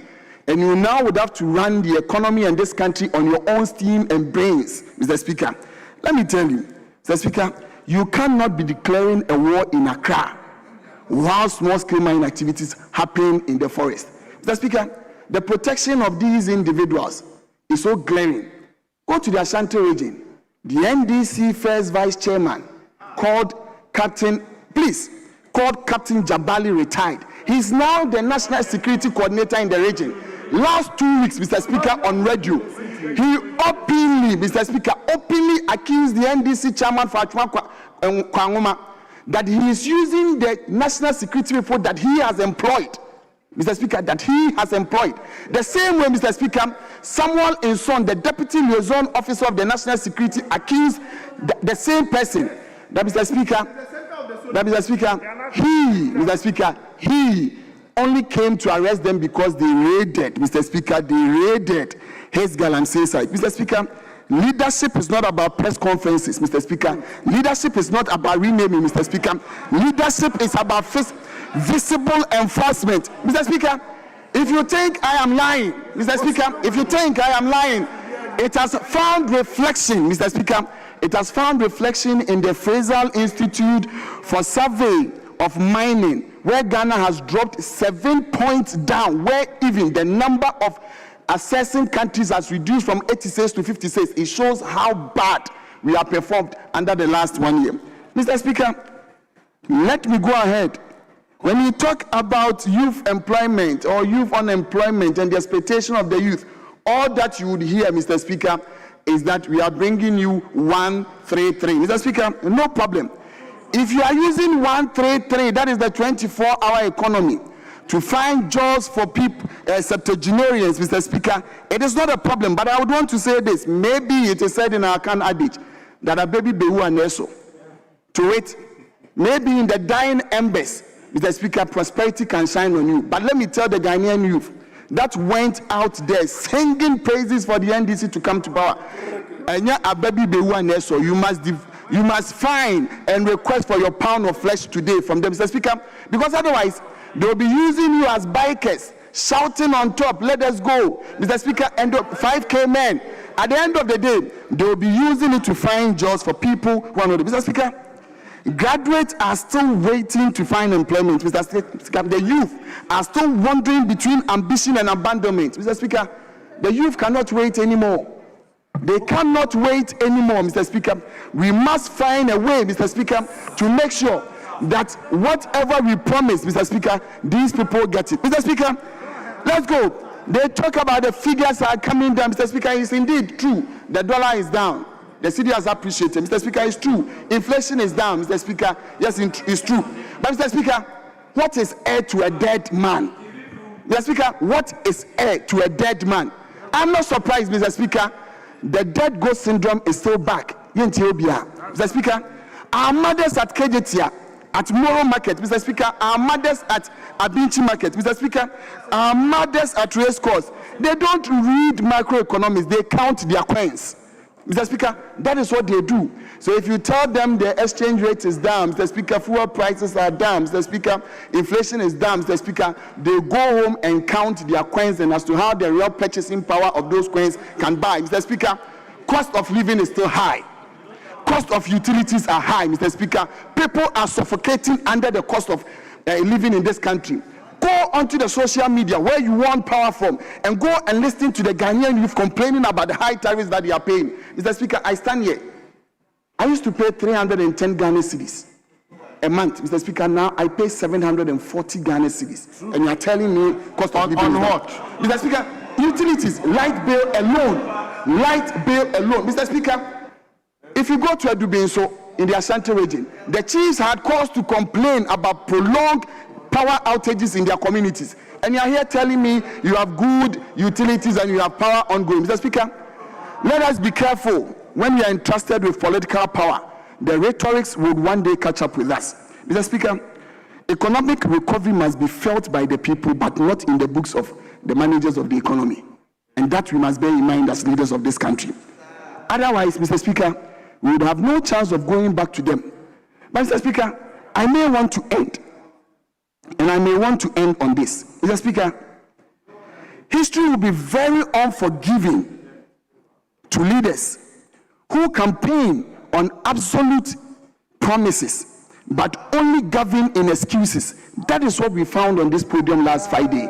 Mr. Speaker, that is what we found on this podium. Mr. Speaker, the President, His Excellency John Dramani Mahama, history wants to be good to him. But the rate at which he's going with the comeback that he had, Mr. Speaker, it is terrible that he may not be remembered by history in this country. And I say this, Mr. Speaker, leadership is not a poetic on the campaign grounds. Leadership is about performance. Mr. President, sit up and perform, please. Mr. Speaker, it is about delivering when the applause fades. It is not about backpassing when you are failing. You cannot, after 1 year, Mr. Speaker, still be complaining. And I'll urge the handlers of Mr. President, sit him up, tell him the realities on the ground. The Ghanaian people are suffering. Thank you very much, Mr. Speaker.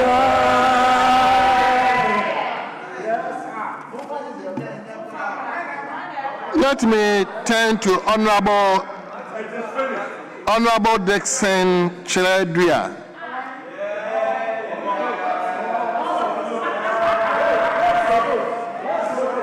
Honorable, you have 5 minutes. 5 minutes. Thank you, Honorable Speaker, for the opportunity to comment on the message of the nation eloquently delivered by His Excellency John Dramani Mahama to this House last Friday. Mr. Speaker, the message on the state of the nation is not merely a ceremonial speech, but it is a constitutional obligation imposed upon the President pursuant to Article 67 of the 1992 Constitution. The state of the nation is a reflection of the living realities of the people of Ghana. Mr. Speaker, the living reality is that probably, Mr. Speaker, the worst major road network in Ghana, from Djenedjene, Drobo, Sampa to Cote d'Ivoire, that 80-kilometer stretch, the reality now is it is fully under construction thanks to the big push. Mr. Speaker, the reality is that as a result of the massive and regular releases of the District Assembly's Common Fund, 80%, and we all know that as we speak, the third quarter has been released. Mr. Speaker, as a result of this, within 1 year, Brekum West, 2 chip compounds, 3 different classroom blocks, 23 boreholes, and 2 toilets at various stages of completion. That is the living reality of the situation. Mr. Speaker, permit me to divert my attention to sport. Last year, when His Excellency John Dramani Mahama came to this House, he rallied all stakeholders in sports to help propel Ghana to the international stage. 1 year down the line, Mr. Speaker, the scorecard is that 8 World Cup qualifiers played, 7 won, 1 draw, and we are going for our 5th World Cup in the United States, Canada, and Mexico. Mr. Speaker, right after our qualification, His Excellency John Dramani Mahama budgeted, appropriated, and ring and fence 150 million Ghana cedis for our preparation and participation in the World Cup. Mr. Speaker, the 2026 World Cup is not only for sporting benefits, but it is also a massive opportunity to market made in Ghana products. It is an opportunity to boost the tourism industry. Mr. Speaker, before I take my seat, let me take this opportunity once again to commend His Excellency John Dramani Mahama, our hard-working, our resilient, our result-oriented sports minister, and indeed the entire House for the enactment of the Ghana Sports Fund Act 2025, Act 1159. This fund is going to provide sustainable funding for the development of sports.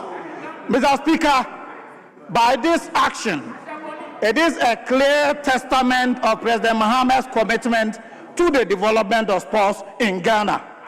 And let me remind our friends, if they've forgotten, the aggressive rollout of infrastructure at all sectors is including sport. For 2026 alone, the President has budgeted and appropriated over 200 million for 3 modern stadia in the country. This is the President who does not consider sports as an afterthought. But President Mahama considers sport as a very important socio-economic vehicle for the development of this country. Mr. Speaker, I would like to urge this House to embrace the message on the state of the nation eloquently delivered by His Excellency and to support the government in the agenda of resetting Ghana.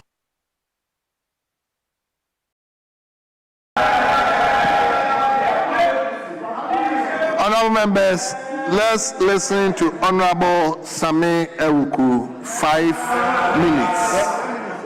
Mr. Speaker, 15. Mr. Speaker, 15.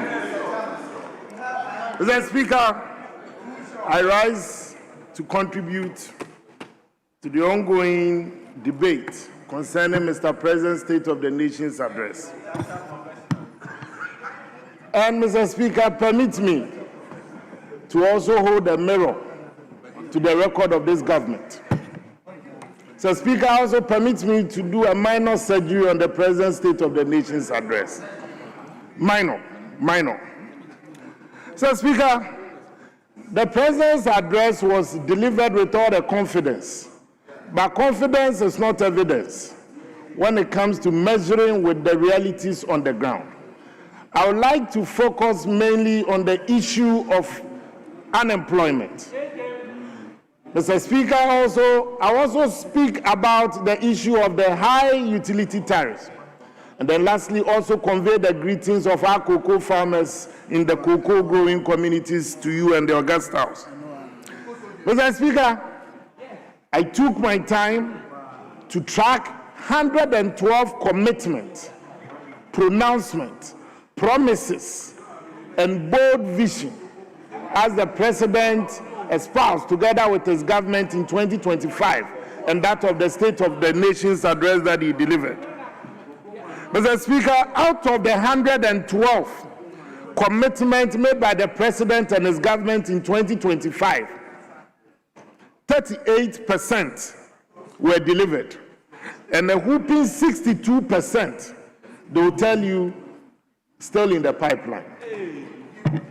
Mr. Speaker, again, the President promised to tackle the issue of youth unemployment, and then also standing at approximately 2 million unemployed youth, according to the President in last year's State of the Nation's address. Interesting, the President declared that he had created 1 million jobs in his own State of the Nation's address in 2026. But these figures that Mr. President even delivered and mentioned is at complete variance with what his own government statistician told the Ghanaian people. Mr. President, Mr. Speaker, 330,000 jobs cannot be the same as 1 million jobs created. You see that Mr. President was inaccurate in his delivery, or the government statistician also lied to the people of Ghana. What is more worrying from the report of the government statistician is that in Greater Accra alone, Mr. Speaker, 49.3% of the young people are unemployed. And this is according to their Quarter 3 report. What this means is that 1 in 2 young people in our capital city remain jobless. 1 in 2.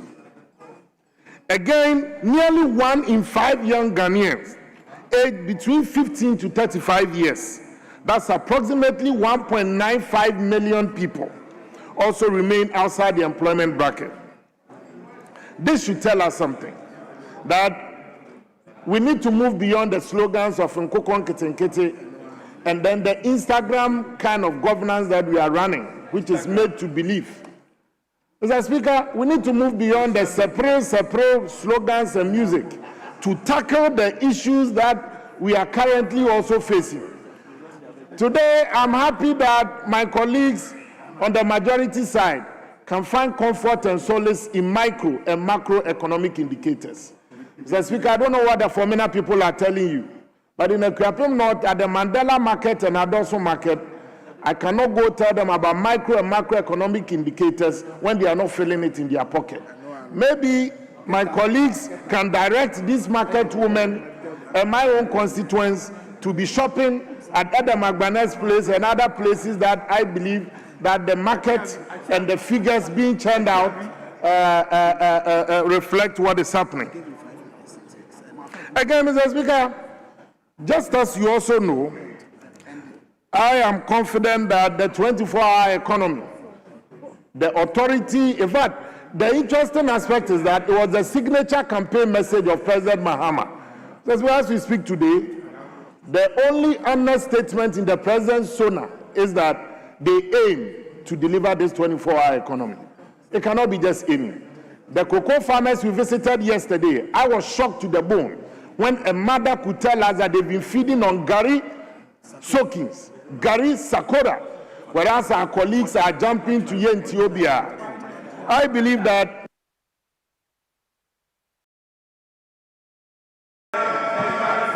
Thank you very much, Honorable Samia Uku. Let me turn to Honorable Joseph Kwame Kuma. Honorable, you have 5 minutes. Thank you, Mr. Speaker, for the opportunity to comment on a very nicely presented State of the Nation address by His Excellency John Dramani Mahama Kwame Ababio. Mr. Speaker, before I continue, unlike the MPPs, do you hear of any BEC arrears not paid? Members, I'm asking you a question. Unlike the MPPs, John Dramani Mahama's second coming, do you hear of BEC arrears not paid? No. Do you hear of WAIC not giving money to organize exams? Do you hear of school feeding, caterers picketing at any offices for money? Do you hear of any common fund arrears? No. These days, do you hear of any statutory fund arrears? No. Mr. Speaker, to wait, any good management of an economy begins at the foundational level, and that is what His Excellency John Dramani Mahama has started doing. Mr. Speaker, let me close them to only common fund and get fund. This year alone, His Excellency John Dramani Mahama had released 1.2 billion Ghana cedis to fix educational infrastructure at the basic level. To add to it, get fund alone, 900 million good Ghana cedis has been added. So the combined effect of these statutory funds is that every constituency, every district, 261 districts are getting basic school infrastructure, 6 unique classroom blocks, teacher dabre, and day nurseries. Mr. Speaker, apart from because of teacher dabre, if you don't know what it means, Mr. Speaker, in addition to that, His Excellency promised that because of sanitary part, a lot of our youth, young girls, were dropping out of school. Not less than 12 million sanitary pads have been provided. And to be able to let them be in school 24/7, Mr. Speaker, His Excellency, the infrastructure that they are building, they have created spaces that the girls, they call it changing rooms. To wait, if you don't like this, what do you want?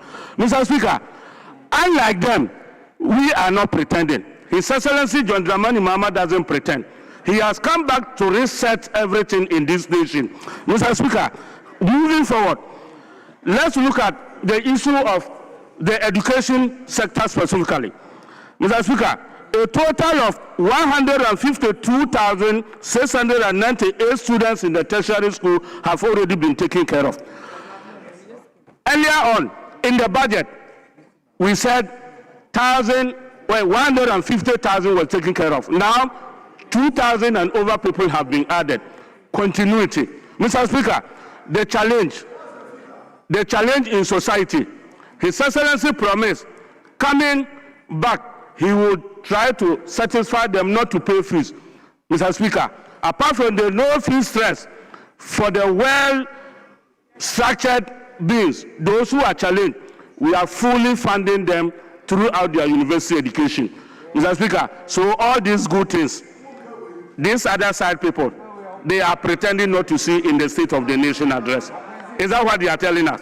Mr. Speaker, above all this, in the SONA, His Excellency has said that truly he has created jobs. Mr. Speaker, it's good. Students should know the difference between jobs and employment. Why? Because maybe the difference is not known well. That is why we are arguing with the President. Mr. Speaker, His Excellency, not like them, not like Nanado's time, did not stop any road construction. Tama Motorway is ongoing. Afanko in Sawam Highway is also ongoing.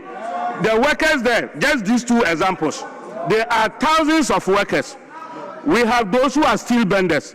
Steel bending is a job. The grader operator is a job. The tanker operator is a job. The fuel tanker operator is a job. So if we talk of jobs, look at them in that sense and not that of employment as you are saying. Mr. Speaker, we need to let the people who are listening to us know that we are really telling.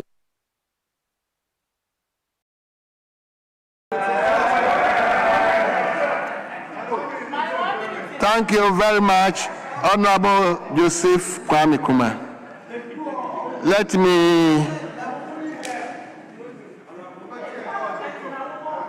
me turn to Honorable Dr. Isaac Opoku. You are ranking and you have 10 minutes.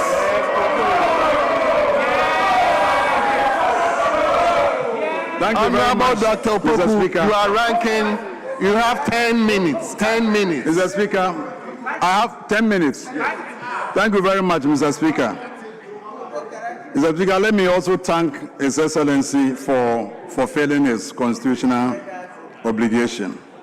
Mr. Speaker, but the State of the Nation address was full of omissions. Mr. Speaker, full of omissions. Conspicuously missing was the recent report by the Ghana Statistical Service that food insecurity rises to 38.1%. Mr. Speaker, and Mr. President failed to recognize this. Mr. Speaker, Institute of Economic Affairs, 71% Ghanaians worried about rising food prices, and Mr. President failed to acknowledge this in the State of the Nation address. Institute of Economic Affairs. Institute of Economic Affairs.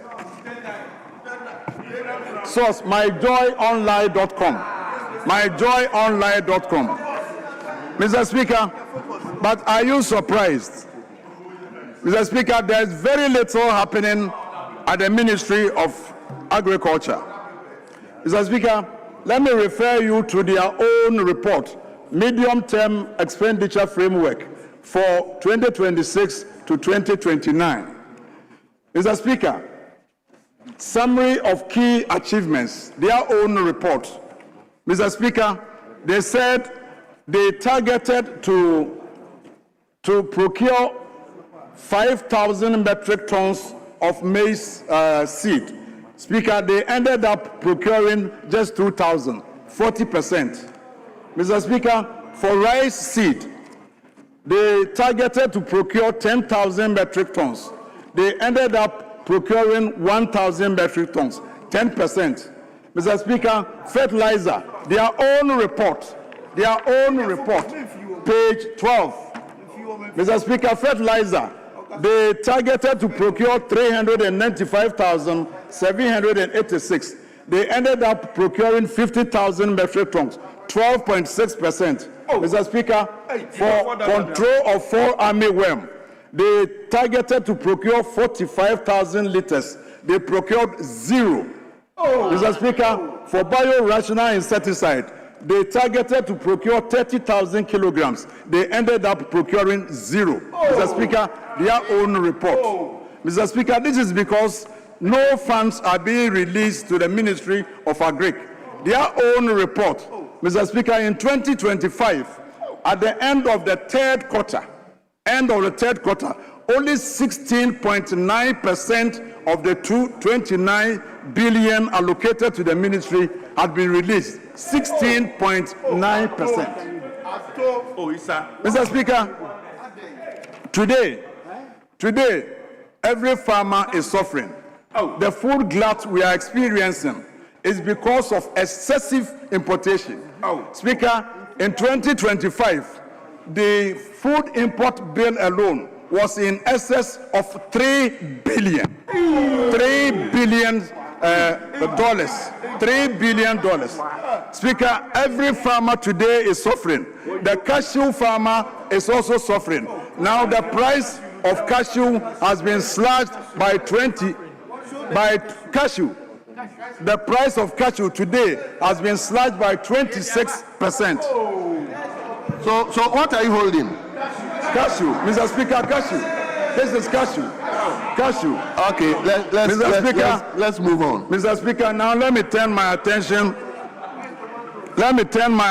to cocoa.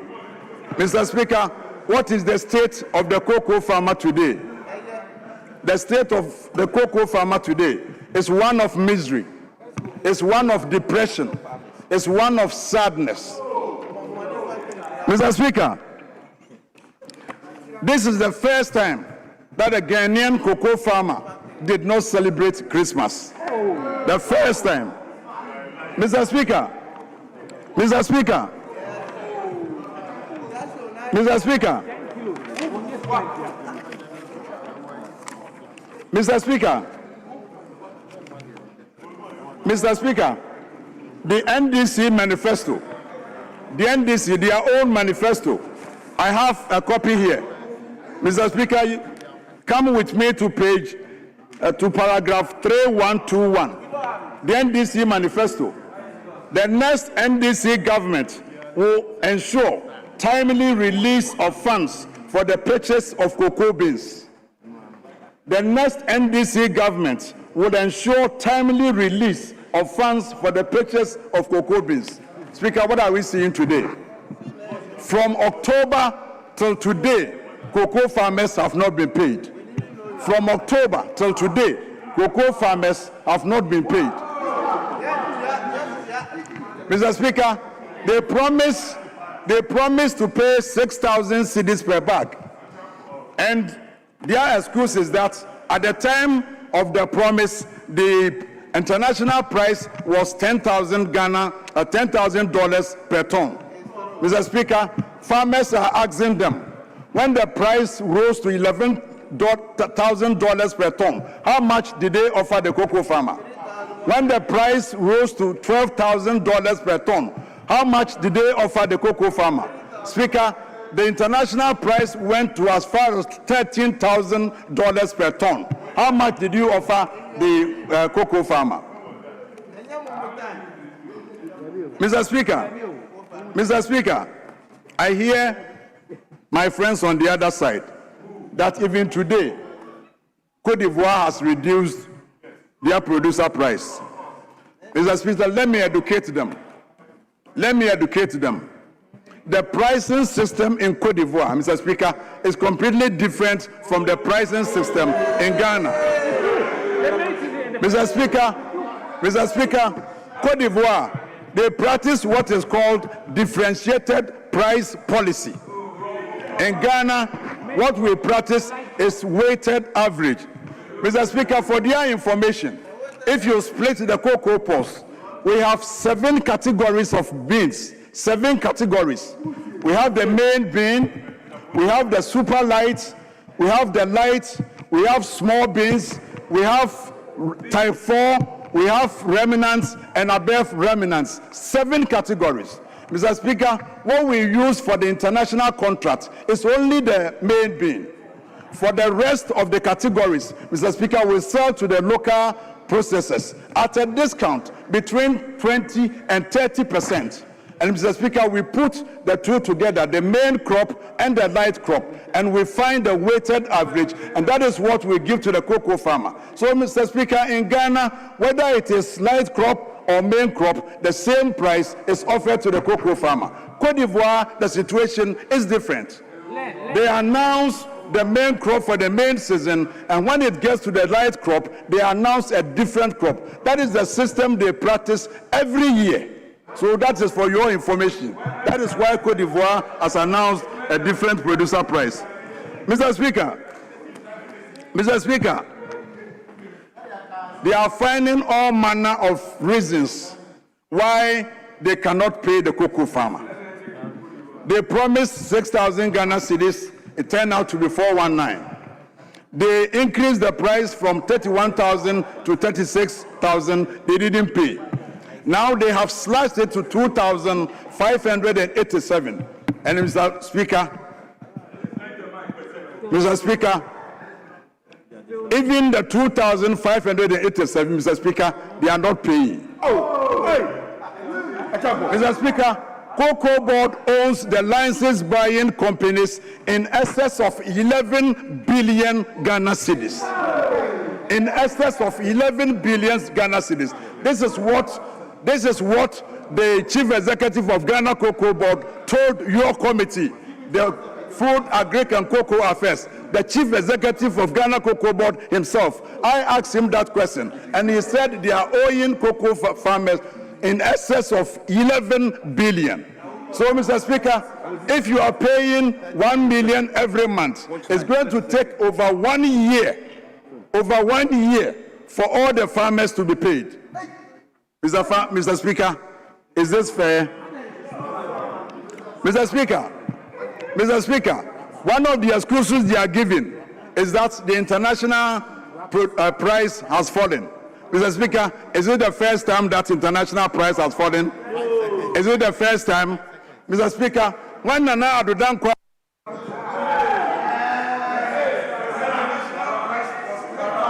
Honorable members, let's turn to Honorable Adam Abana. Honorable Adam Abana.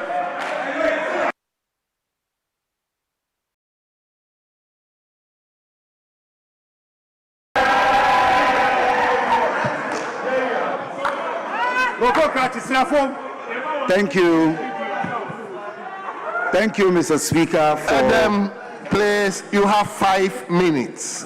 Thank you, Mr. Speaker. Thank you for the opportunity to contribute to the debate on the State of the Nation address ably delivered by His Excellency the President, John Dramani Mahama, on February 27, 2026. Mr. Speaker, from the President's address, we can all conclude that the country is in safe hands and the current administration is doing an excellent job. But, Mr. Speaker, because of the time constraints, permit me to narrow my debate to the education sector, because I believe education is the bedrock of national development. Mr. Speaker, if we are serious about making Ghana a better place, if we want to increase productivity and develop this country as we all desire in this House, education is the sector that we must all pay attention to. Indeed, education is a leveler. It is the only reason why me, a son of a driver and a woman who has never been to school, can share the same August house and be a policymaker with people from more privileged homes.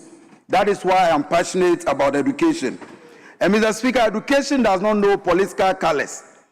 And it's important for all of us to recognize that today, after 12 months of President Mohammed's administration, we can all attest to the fact that our educational sector is better than President Mohammed inherited in 2025.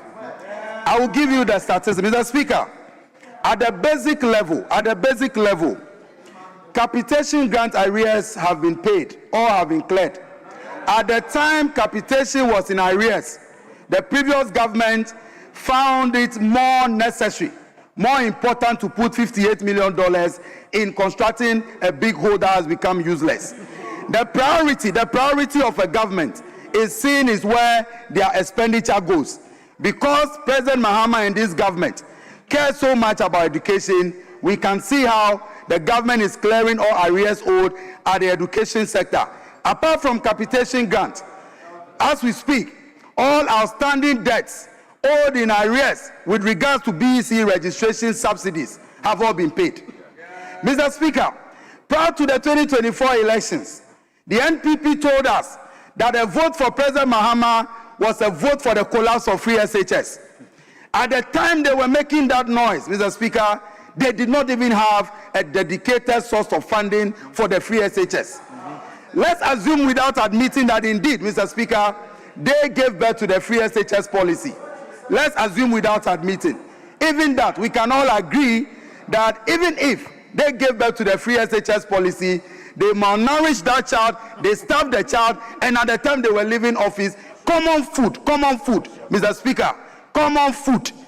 Our brothers and sisters, our children in senior high schools could not get food. In fact, today as we speak, President Mohammed's administration has dedicated $4.2 billion to financing free SHS. That is why there is no more complaint about feeding inadequacies in our schools. Indeed, if there is any complaint from the schools today, Mr. Speaker, it is from the children claiming and telling President Mohammed that they are being overfed.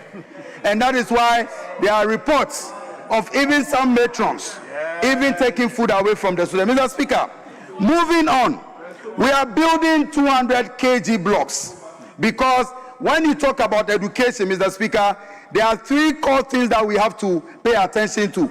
The first one is accessibility. The second one is affordability. And the third and most important is quality. In terms of accessibility, Mr. Speaker, there are 200 kg blocks being built. There are 200 primary school blocks being built. 200 GSS blocks being built. And Mr. Speaker, as we speak, 12.2 million girls are able to stay in school during that time of the month because 12.2 million sanitary pads have been distributed to these girls. Mr. Speaker, to conclude, to conclude, to that child in Anomabo who will now learn how to code because of the 1 million coders program, we see you. President Mahama cares about you. To that child from Bunkrugu who today, even as a disabled, is able to go to tertiary, go through tertiary without paying a peswa.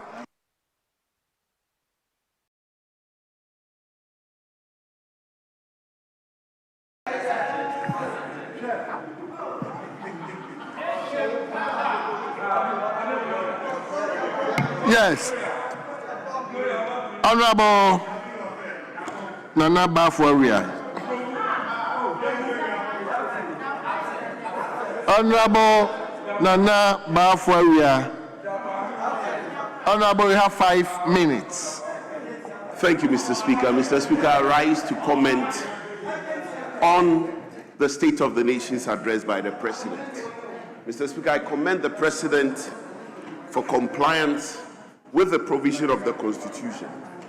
Mr. Speaker, whilst commending the President, I wish to again commend him, Mr. Speaker, supposedly for the position taken on the fight against corruption. Mr. Speaker, ordinarily, we should be happy with the position of the President. However, Mr. Speaker, what do we see? Mr. Speaker, the President in his State of the Nation's address spoke about the introduction of the Public Office Holders Public Office Holders Code of Conduct Bill. Mr. Speaker, that ordinarily should be commendable. However, Mr. Speaker, in the Republic of Ghana, what we do not lack are the laws to deal with corruption. Mr. Speaker, what we lack, if you should go to the streets of this country and ask, is rather the political will to deal with corruption. Indeed, Mr. Speaker, specifically, the political will to deal with members of our political party who are engaged in one form of corruption or the other.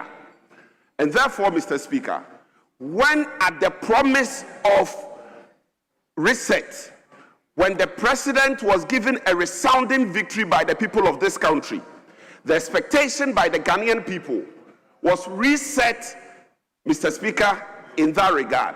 Reset to deal with members of our political party who are engaged in one form of corruption or the other. Mr. Speaker, the expectation of the people, Mr. Speaker, was to be disappointed. Why? One of the first major policies of this government was to free members of his party who were standing trial. Mr. Speaker, an indication to the members of his party that we were going to protect members of the party who are engaged in one form of corruption or the other. Mr. Speaker, in the circumstance, Mr. Speaker, when you introduce public office code of ethics law, Mr. Speaker, the position will be that where will be the goodwill, Mr. Speaker, to enforce it against members of your own party? Mr. Speaker, there will be none. Mr. Speaker, that is why we are saying that, Mr. Speaker, when the president says that he is committed to the fight against corruption, Mr. Speaker, there's no such evidence.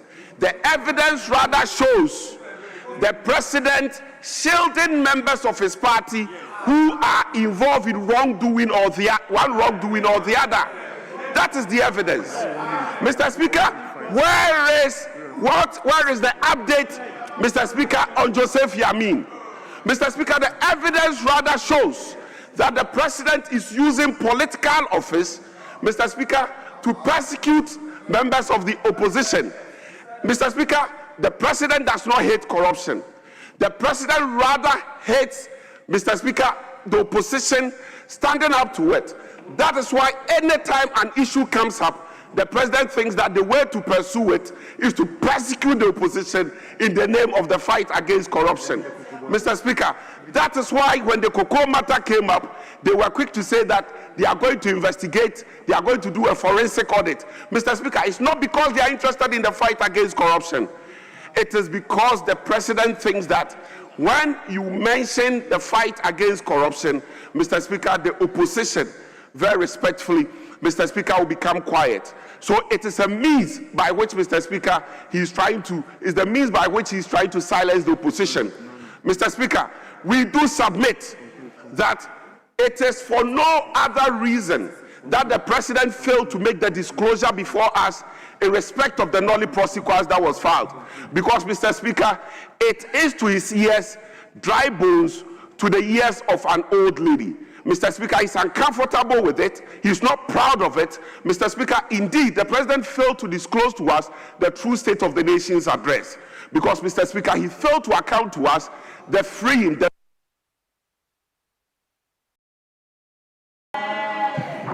Thank you very much, honorable members. Let's listen to the First Lady to make contribution for the day. Is it second? Yeah, Zuri. Yes, so the second lady, Honorable Jane Marie Formadi. Honorable Formadi, you have the floor.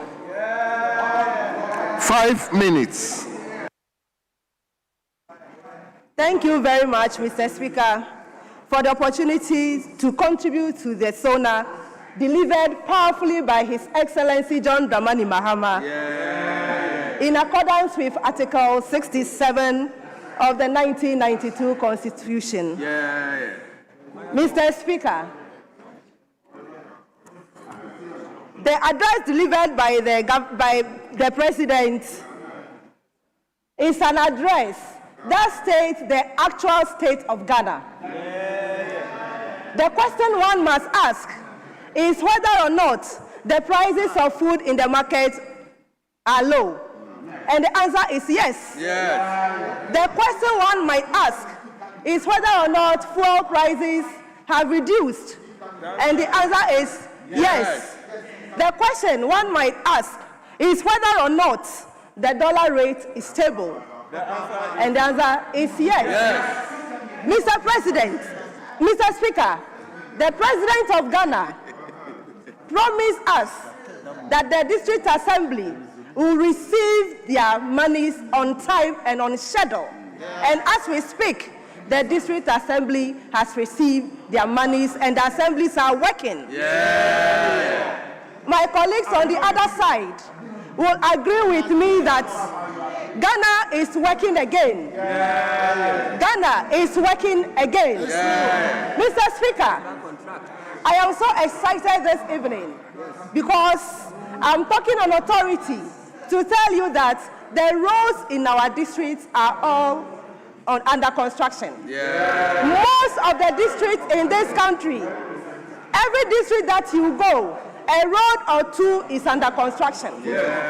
When you go to my constituency, Biakoye, the road from Kwame Krom to Okaja Krom is under construction. The road from Nkonyatai to Alabanyok Peme is under construction. The road from Nkonya Nchumbru to Alabanyok Peme is under construction. So it is evidence that the road, the contractors are on site, and then work is ongoing on our roads.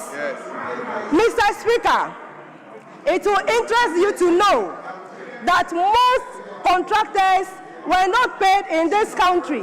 For that matter, most of the roads that they cut short for were all abandoned. 8 years of roads. That's every year of roads. Another year of roads. 2020, year of roads. At the end of the day, there was no road to commission. Mr. Speaker, the contractors were not on site because they were not paid. But as we speak, most contractors have been paid. All abandoned roads are now back on track. Mr. Speaker, I am happy because the President is working and Ghana is working again. Mr. Speaker, I know that development delayed is a promise denied. It's an opportunity denied. So therefore, when the contractions in this country are not working, things don't go well. As we speak, there is employment because when the contractor goes on site, he employs an engineer, he employs a laborer, he employs a driver, he contracts a mason, a carpenter goes on site. So those people are paid, and at the end of the day, the purchasing power is so high. Mr. Speaker, that is why the roads that were abandoned by our people on the other side, government is committed to go back and construct it and also work on more new roads in this country. Mr. Speaker, I am happy when our people on the other side ask the road minister questions on their roads, the progress of their roads. I clap my hands because Ghana is working again. And this is what we want to see. Mr. Speaker, I am grateful to say that the schools that are being built in this country under John Mahama, 2 schools at least every year, at least for 4 years, there will be 8 schools in every constituency. If the people on the other side were able to do that, by now, our students, our pupils will not be under trees.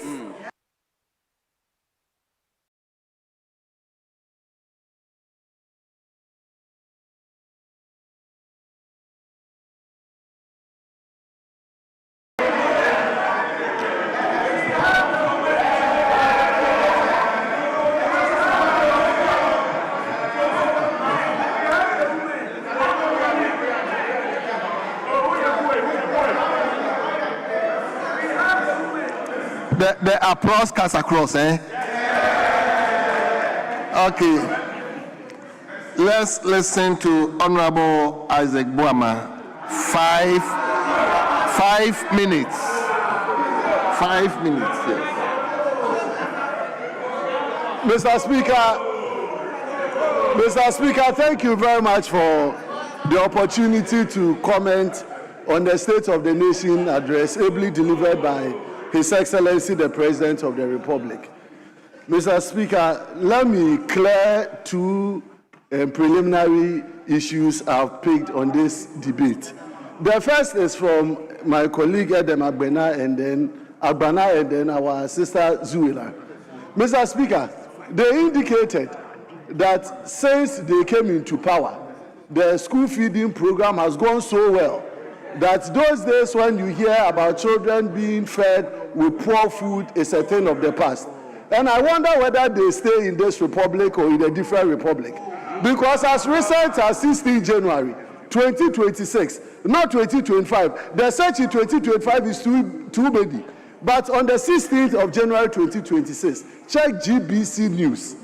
The GES is investigating poor feeding in Zavlugu Senior High School. Savlugu Senior High School, to the extent that the children have been poorly fed, that it has become a matter of concern for this particular republic, based upon which the Ghana Education Service have commenced investigation into the matter.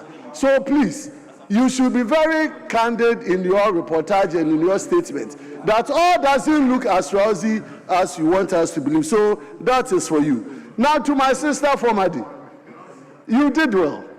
But your statement to the effect that you never saw roads under construction during the MPP regime is completely inaccurate. Because, Mr. Speaker, let's go to this order paper. You can find a lot of questions filed by members from both sides of the aisle, whether it is the NDC or the MPP, asking the Minister for Roads and Highways how it has happened to the various road construction that were given during the time of His Excellency Nana Addo Dankwa Akufo-Addo, which many out of over 2,000 kilometers of road contracted, many of them had been completed and many were at various stages of completion. So please, in as much as on your side, you are now talking about big push. They've just commenced work. As to whether they will be able to deliver the numbers by the end of the contract period, we live to see. That is why my colleagues indicated to you earlier that the President's State of the Nation's address was a matter of rhetoric. He didn't give hope to the ordinary Ghanaian. Why is the ordinary Ghanaian not hopeful in the President's State of the Nation? Because majority of the youth of this country wanted to hear from the president what job opportunities he's creating for them. You go to my constituency in Efia, the youth are unemployed. Even people that were given contracts or employment, government took it away from them. Just 3 days ago, Honorable Felix Ofosu-Kwakye, in a press release yesterday, is now telling us that after Chief of Staff's letter that took away over 2,000 people unemployed, the Chief of Staff's committee have now established that 1,201 persons have to be reinstated and only 500 people's contracts have to be revoked. So why did you sack the people in the first place? 1 year down the line, are you going to pay them compensation or damages for what happened? So the Ghanaian youth was expecting a lot of direction from the president. But what did they hear? A promise or a statement that 1 million jobs have been created. Where are the jobs? Now the president has gone to see Mr. Speaker. Go and check the Ghana Statistical Service website. Even the 350,000 jobs they said they have created or they reported on, they have pulled it off their website. They've pulled it because they don't want to embarrass the president. Oh, it is so unfortunate that the president came to this house and gladly mentioned a figure that is completely at variance with the realities on the ground. So is the president really on the ground? Is the president really aware of the true state of the nation? I don't think so. Now to my honorable leader, Ricketts, who chairs the Ghana Revenue Authority Board. Mr. Speaker, what is the state of revenue today? Government missed the revenue targets of 2025 by 7%. Government needs money to run this country. But where is the money? The money is not there. So I will appeal to you, let the government support GRA so that they can raise the revenue to meet expectations. I will meet you again next year on the State of the Nation to discuss whether the president really has performed. I thank you, Mr. Speaker, for the opportunity. Yeah. Thank you very much, Honorable Isaac Boama. So it is the turn of Honorable Maswell Lukuto. Honorable, thank you, Mr. Speaker. You have 5 minutes. Thank you, Mr. Speaker. I'm grateful for the opportunity to make comments on the State of the Nation address delivered by the President on the 27th of last month, 2026. I want us to appreciate where we are coming from to know where we are going. A lot. The MPP government we knew abandoned a lot of the project sites and they became residents for rodents, rats, and all other animals. When we came in, we turned every other place to a construction site. There are bulldozers everywhere. And I dare say that Mahama is working like a bull and Agoja is working like a dozer. That is why we have bulldozers everywhere. Good combination. This government is a government that is focused. Honorable, repeat that phrase again. Then you may have to give me some more time. There are bulldozers everywhere because Mahama is working like a bull and Agoja like a dozer. That is why we have bulldozers everywhere. What MPP was doing was to go cut salt. So they will cut salt today. Tomorrow they will give excuses, and then the next day they will blame external factors for not being able to complete the project. So they will go and cut salt. They will use flowering language, especially the Queen's language. And then the next thing you see is that the contractors will leave site after they demanded for payment. Typical examples are the Tamale, Savelugu, Waliwale Road, of which over $29 million was paid. Only 1% of the job was executed. Ofankon Sawa Road became a driving obstacle center. And then the Kasua Winneba Road also turned into a center for shock absorber tests. So if you want to test your shock absorbers, go to Kasua Winneba Road. The Takrady Agoda Junction Road was loudly announced, but quietly they progressed. The Tematu Ho Road, Ho to Denu, and Tematu Aflao roads all suffered stagnation. The Pualugu Dam, we don't have to talk about it. But now you see chiefs compounds everywhere. You see get farm projects everywhere. You see bridges like the Volivo Bridge that has been abandoned for so long. You see the Dambaye Bridge, and you also see the Afram Plain bridges coming up. About land and development, Akwesi knows that the Bray River is being treated now. Akwesi knows. Mr. Speaker, my colleague Akwesi from the other side knows that the Buim River is being treated with the ionic nano copper technology. The turbidity level of our waters is coming down, and that is known to all of us. Mr. Speaker, we are establishing new garment factories, about 3 of them. And the most important thing for me is that the Saglemi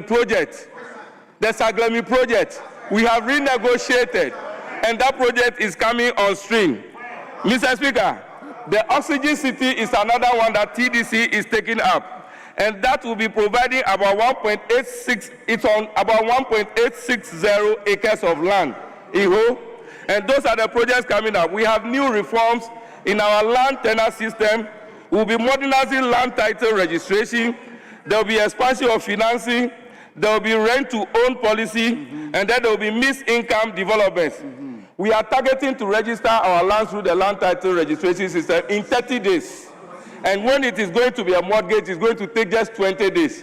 If you don't like this, what else do you like, Akwesi? Wow. Mr. Speaker, We have so much to offer, and I can dare say that work has begun on 50 major projects covering a total of 1144 kilometers. That is being the big push project. About 15 billion is being pushed into 23 stalled projects to revive them. And about 98.8 billion cedis has been paid for contractors to return to the site. What LPP knows to do best is to cut ribbons, but we are cutting travel time. I thank you, Mr. Speaker, for giving me the opportunity. Wonderful. Thank you very much, Honorable Maswell Lekuto. Let me now invite Honorable Elvis Dapa. Honorable Elvis Dapa. Honorable, you have 5 minutes. Thank you, Right Honorable Speaker. I thank you for the opportunity to add my voice to the real state of the nation. Mr. Speaker. Hold on. Honorable Yabuama, what is it? Mr. Speaker, I think Honorable Dapa deserves 10 minutes. He's closing today's comments on the President's State of the Nation address.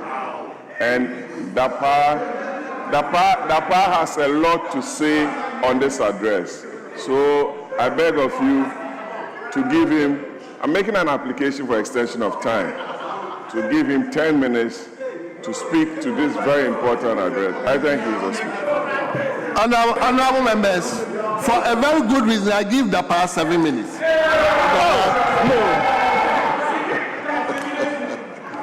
Yes, Dapa 7 minutes. Let's hear you. Thank you, Mr. Speaker. Mr. Speaker, it is as if Ahafo Southwest constituency is not part of the national cake.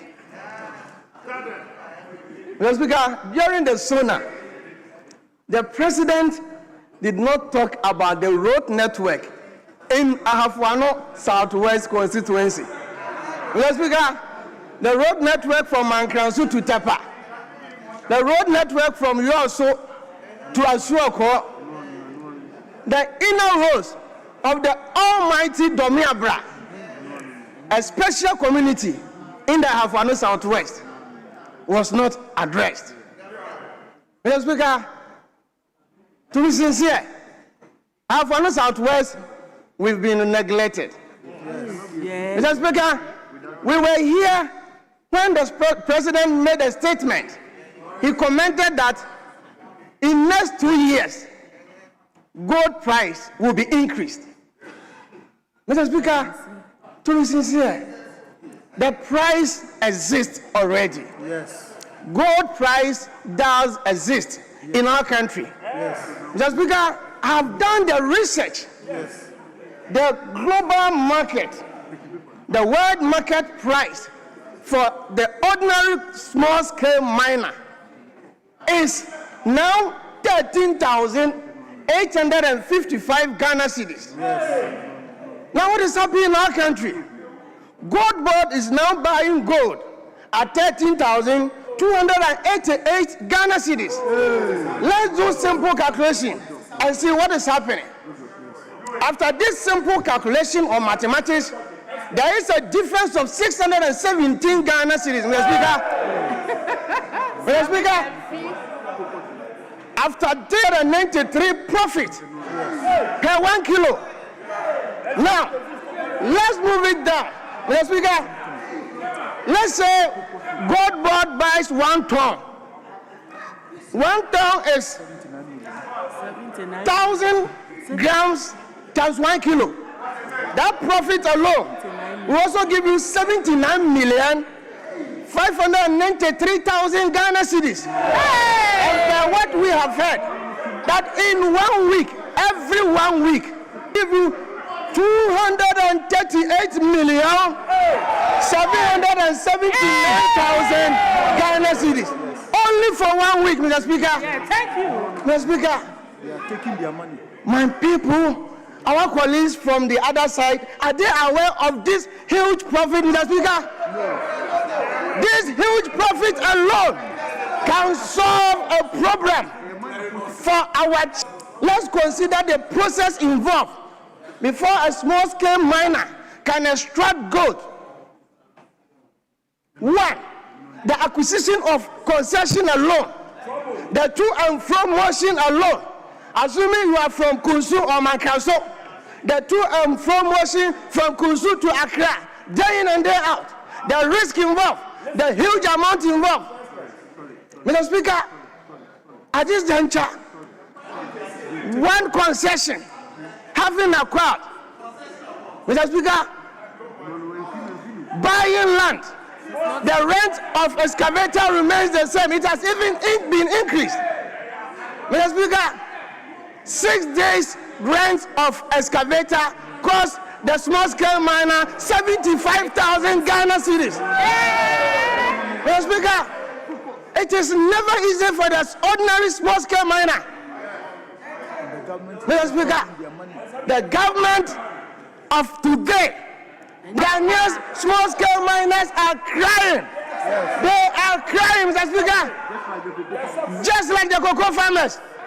Mr. Speaker, everybody asks this question, that why Ghana is, I don't think to pay for our, I don't think to pay for our